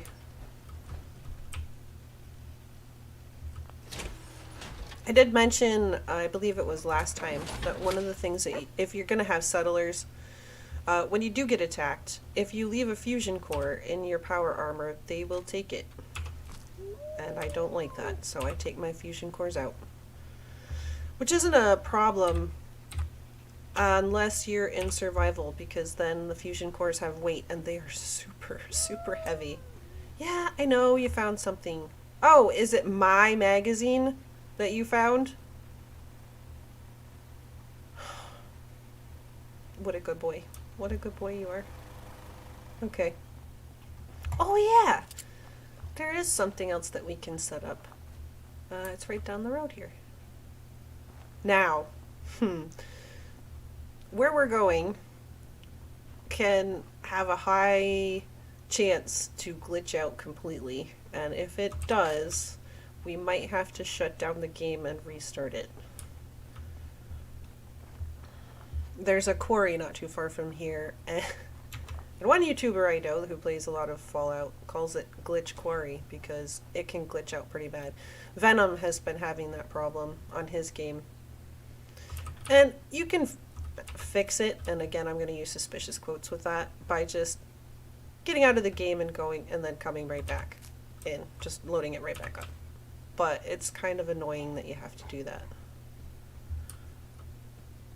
He is cute, Irish. He is. And that's why I'm, you know, he might be kind of boneheaded, but we're gonna let it go. We're gonna be Elsa. We're just gonna let it go. Usually by this time, I've usually taken Codsworth instead. Codsworth is pretty mean for somebody who was my babysitter 200 years ago. Okay, so we actually don't need to stealth as we come up to this place yet. Thicket excavations is where we are heading, and I think it is okay. It is not glitched out at this point in time. Yay! Huzzah! Right. So there's a guy here, and he will give you a quest. But that is just the beginning of things. There's a whole bunch of stuff to loot here as well. Pretty good stuff. I believe there is a magazine in this one. Again, with your finding things. Oh, you found a stim pack. Well, thank you. Is it in your inventory?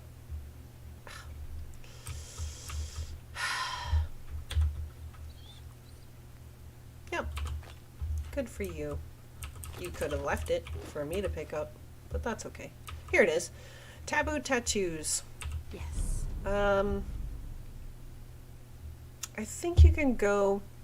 There's a place that you can go to change your hairstyle, and there's a place eventually that you can go to change your face. And I think it might be the place, one of those two places, oops, or where you can apply tattoos. Most of them are on your face. It does say facial tattoo right there. I'm thinking I'm probably not going to get one, but I do want the magazine.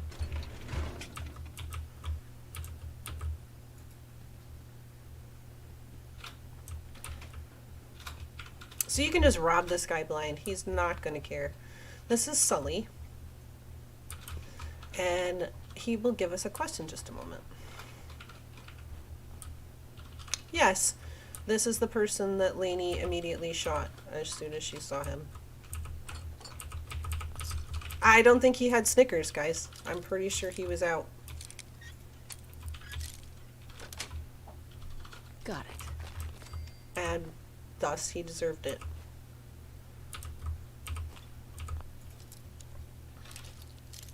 So we're just going to crack this stuff up, or open, so that we can just... Nice. extract all the loot. We can look in here. There is a little bit of lore, and it tells us a little bit more about Sully. Sully's journal. We can go ahead and play it right here on the terminal, or we can eject it and play it on our Pip-Boy. And that's under inventory miscellaneous. Now I would think that holotapes and notes and all of that stuff would go under data, but it doesn't. It goes under inventory miscellaneous. So we come down to Sully's journal and we'll go ahead and play the holotape. This one isn't an audio log, this one actually is files, and if you go through here, he's basically setting up a place for raiders. But right now, he's not a bad guy. In that, his name's Green, he's not aggressive, he will give us a quest and money and stuff. So we'll go ahead and talk to him. Now, normally I wait to do this until I have Aqua Girl, because we're going to have to go into this gross water. But we also have a fair whack of rads already, and if I gain some more, I won't feel bad about using a Radaway. So we're just going to go ahead and do it before we have Aqua Girl. Hello, Excuse me. Sully. Looking to earn some caps? I could use a hand here if you're all done gawking, you know. By gawking, you mean robbing you blind. Help with Help what? you with what exactly? I'm trying to fix this old water pump. Should be plenty of scrap in here. If I can get it drained out. I could try the persuasions. Like, no, really, what are you here for? And I think having read them, it might help you out with your persuasion, but I'm just going to be chipper and say, sure, I'll help you. What do you need help with? The pump isn't in top shape, but it should at least start. There must be some leaky connections flooding me out. Think you could fix them? The leaks will be underwater. Look for bubbles, and you should find them. So he tells you to look for bubbles, and you should be able to find the leaks that are causing this pump to not work properly. So let's see if we can find any before we even jump in. There's a patch right over there. Looks like there's a patch right there, and there's a patch right there. So we'll go ahead and just plunk into the water. And as we come closer, can we see the bubbles? I can no longer see the bubbles, but there's the valve. We do have to get some breath because we don't have Aqua Girl, so we can't breathe underwater yet. I believe this is the next one. Is this the next one? Where is it? Oh, there it is. And we'll go up. And then the last set should be over this direction, where it's frothing and you can see bubbles. And there's the last valve. So now we can get out of the water. We've taken a lot of rads, but that's fine.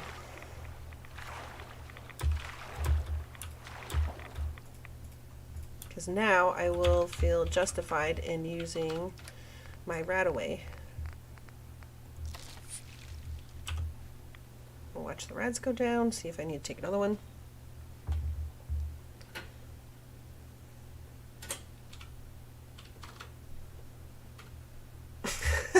Beware the Snickers woman! I'll take another one and some stim packs. I could eat that squirrel on a stick. There we go. And now I'll be completely healed up with no rads. Excellent! We start our own urban legend about Snickers women. That would be great. Alright, let's talk to Sully. That's a ticket. You do the honors. Hit that switch on the end of the pump. Man, I swear, no one can do anything in this world. How does anything get... How did they survive this long? How did they survive for 200 years until I got out of the vault? Alright, so as soon as we set this circuit breaker to operational, we're gonna want to get up on top of this thing because we're gonna have some visitors. Oops, and I missed it. Oh, a legendary! Sweet. Alright, so we're gonna aim for the legs. Come on, aim for the legs. You can hit something, I swear. Sully's gonna be completely useless. I think he's probably cowering right now. No, don't run away! Don't run. Thought They like to run away and hide. Much like Deathclaws. You are completely useless.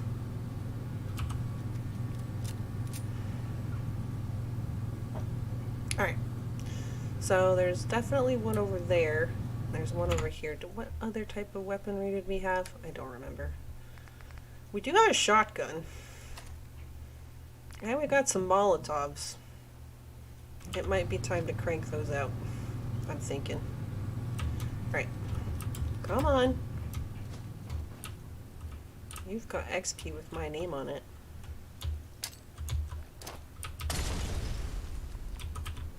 You jerk. Don't. Oh, he's running away even more. Rude. Oh. No. Run away.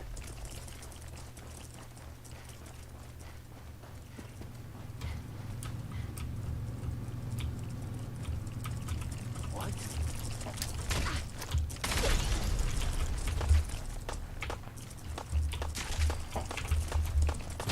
Oh my gosh! See? Mirelurks. And legendary ones. At that. You can't trust them.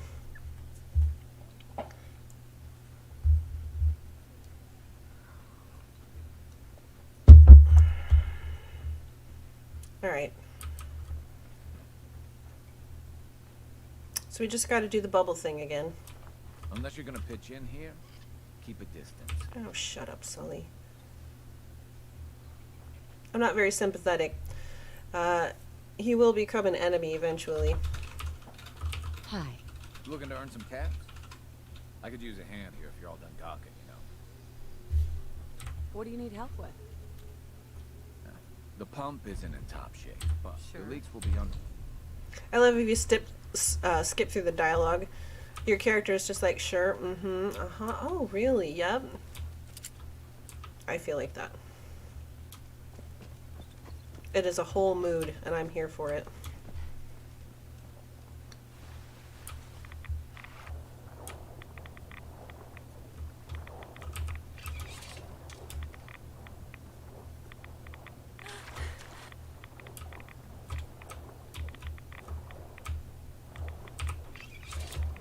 It's really hard to see underwater.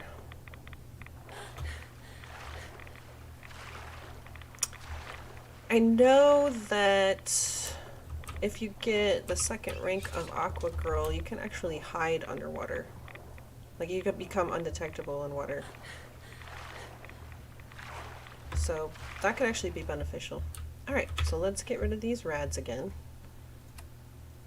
I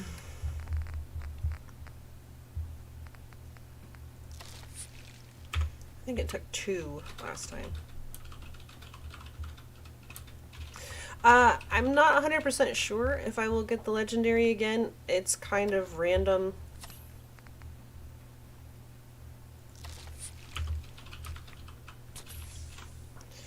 There are some enemies that are named, and there are some like guaranteed legendaries, I believe, at certain spawn points, but I don't believe this is a guaranteed legendary. So, I guess we'll just find out. If I redirect the flow through here.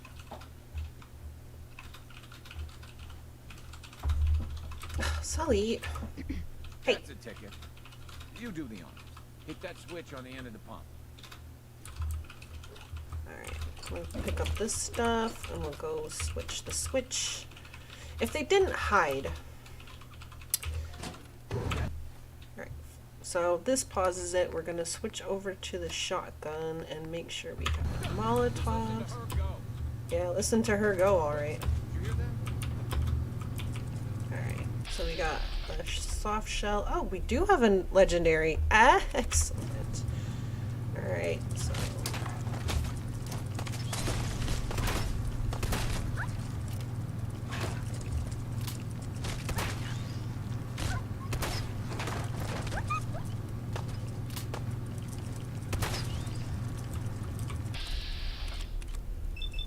Sorry, I'm concentrating.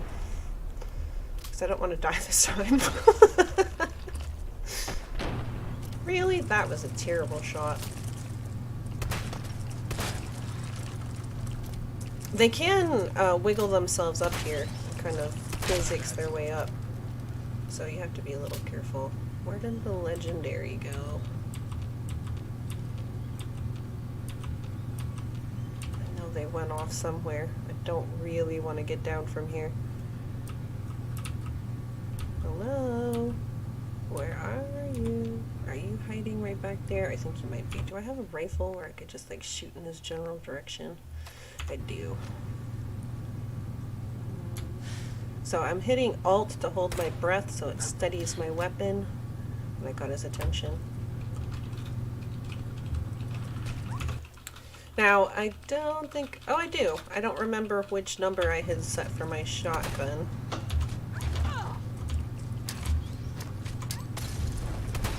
It's not the best for dog meat, but he'll be fine. He's marked as essential, I think, in every single difficulty. Oh, you're gonna hide again? Jiminy Christmas. I don't know if I can... See how he's... I think he's glowing. And did I already go through one of his... Yeah, he's glowing red. So that's his second... this is his second health bar. They have like this vapor that they give off, even like humans. They have like this glowy vapor that they give off when they're on their second health bar. Where did you go, you jerk? I'm not sure where he went. Well.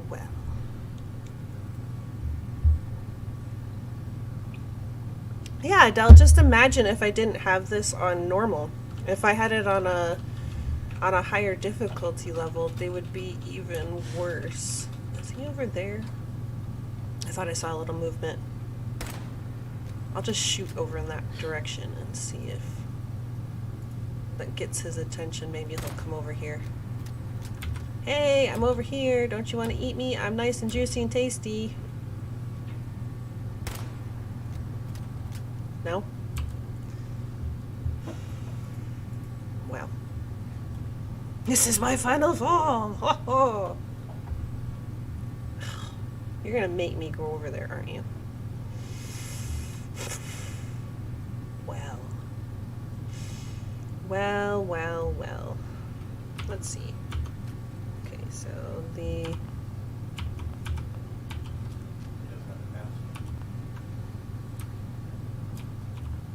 How about if I'm over here? Do I seem more tempting on the ground?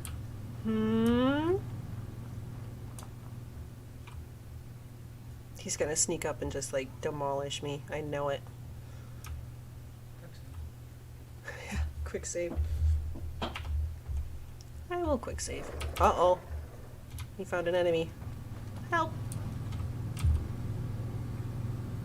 There he is. Ha! Ha ha! Ha!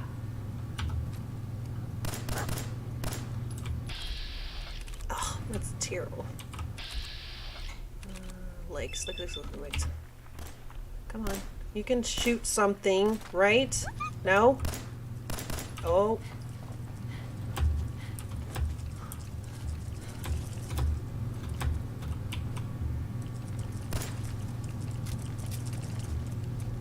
Yeah, just stay right there. That's right.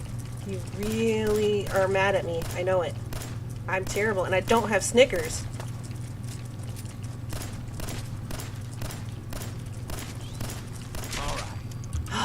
Okay. Enraging tire iron. Not the most useful thing.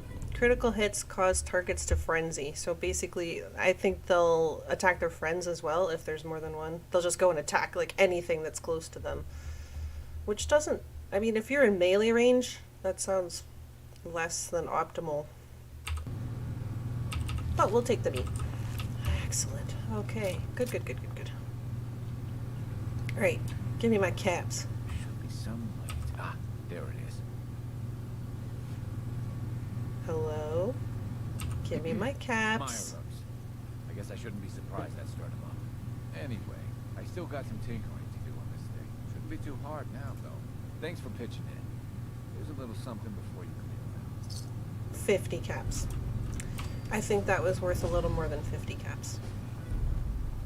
I'm just gonna put that out there. But, this place is not done yet. Oh no, because after a little while we will come back here and all that water will be gone and we will have a whole new reason to be here. I think it's like a couple in-game days that you have to wait, perhaps. And then I believe Olivia is right up over there. It's not very far away.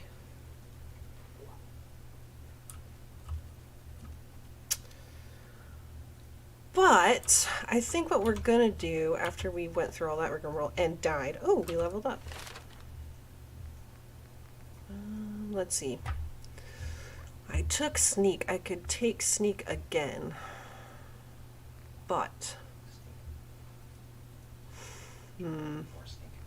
yeah, I'm thinking sneak might be the best way to go, because if the enemies can't see you, you can get sneak attack damage on them, and sometimes if they're really horrible, you don't actually have to deal with them, which right now with our weaponry situation might not be a bad idea.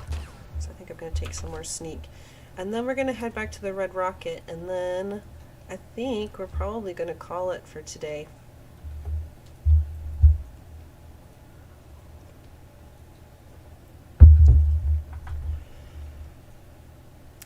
Well, Irish, normally I wait to go and do that mission until I wouldn't take any rads for the water at all. I would take my Aqua Girl perk, and so I could breathe underwater. I wouldn't take any rads and stuff. I just went ahead and did it now because I already had a bunch of rads, but it didn't feel like enough for me to really waste a rad away on it. So I was like, sure, why not? I'll just jump in.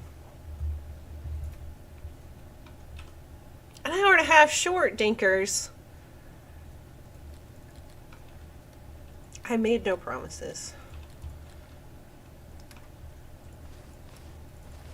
So we'll just dump all this stuff off, and then when we start up next time, we will be all ready to go. I'd really like to scrap those, but I'm gonna go ahead and just dump them for right now. Oh, the welding goggles! Where is Dog Meat? Dog Meat, come here. Hey. Come here. Trade with me.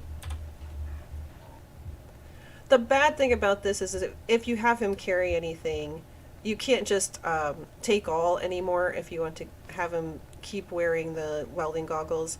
I will press T to equip them, and now he's wearing welding goggles, and it's adorable. I love it so much. But if you have him carry anything and you want him to keep the welding goggles or anything else, like if he has the dog armor or whatever, you have to loot around it, or you have to take everything, remember what it was he was wearing, and then remember to reapply it to him. So it's a little I think it could have maybe been done a little better than that. Kind of with the sorting, I wish there was, like, you could type in like a search function would be nice. I would like that a lot.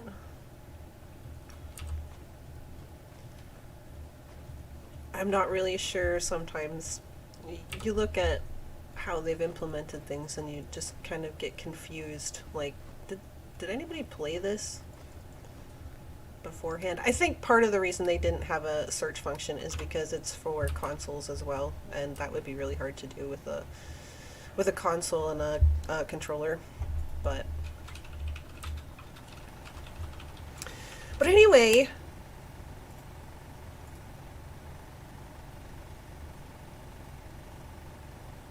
oh my gosh, you should see him in my personal game. He's got heavy dog armor, a dog helmet, and a really nice like double collar, and it's just, oh my god, it's just so cute. See, you can't stay mad at Dog Meat. He may be flippy, and he may not do what you want, and he may wander away when you try and get his attention, or break your stealth, but how can you be mad at that? Huh? I'm so glad that everybody came today. This was great. I hope everybody enjoyed it. Maybe you learned a little something. We started an urban legend of the Snickers lady. I think that's some pretty good progress for today. So I'll see you guys next time that I stream. Thank you all so much for coming. See you later.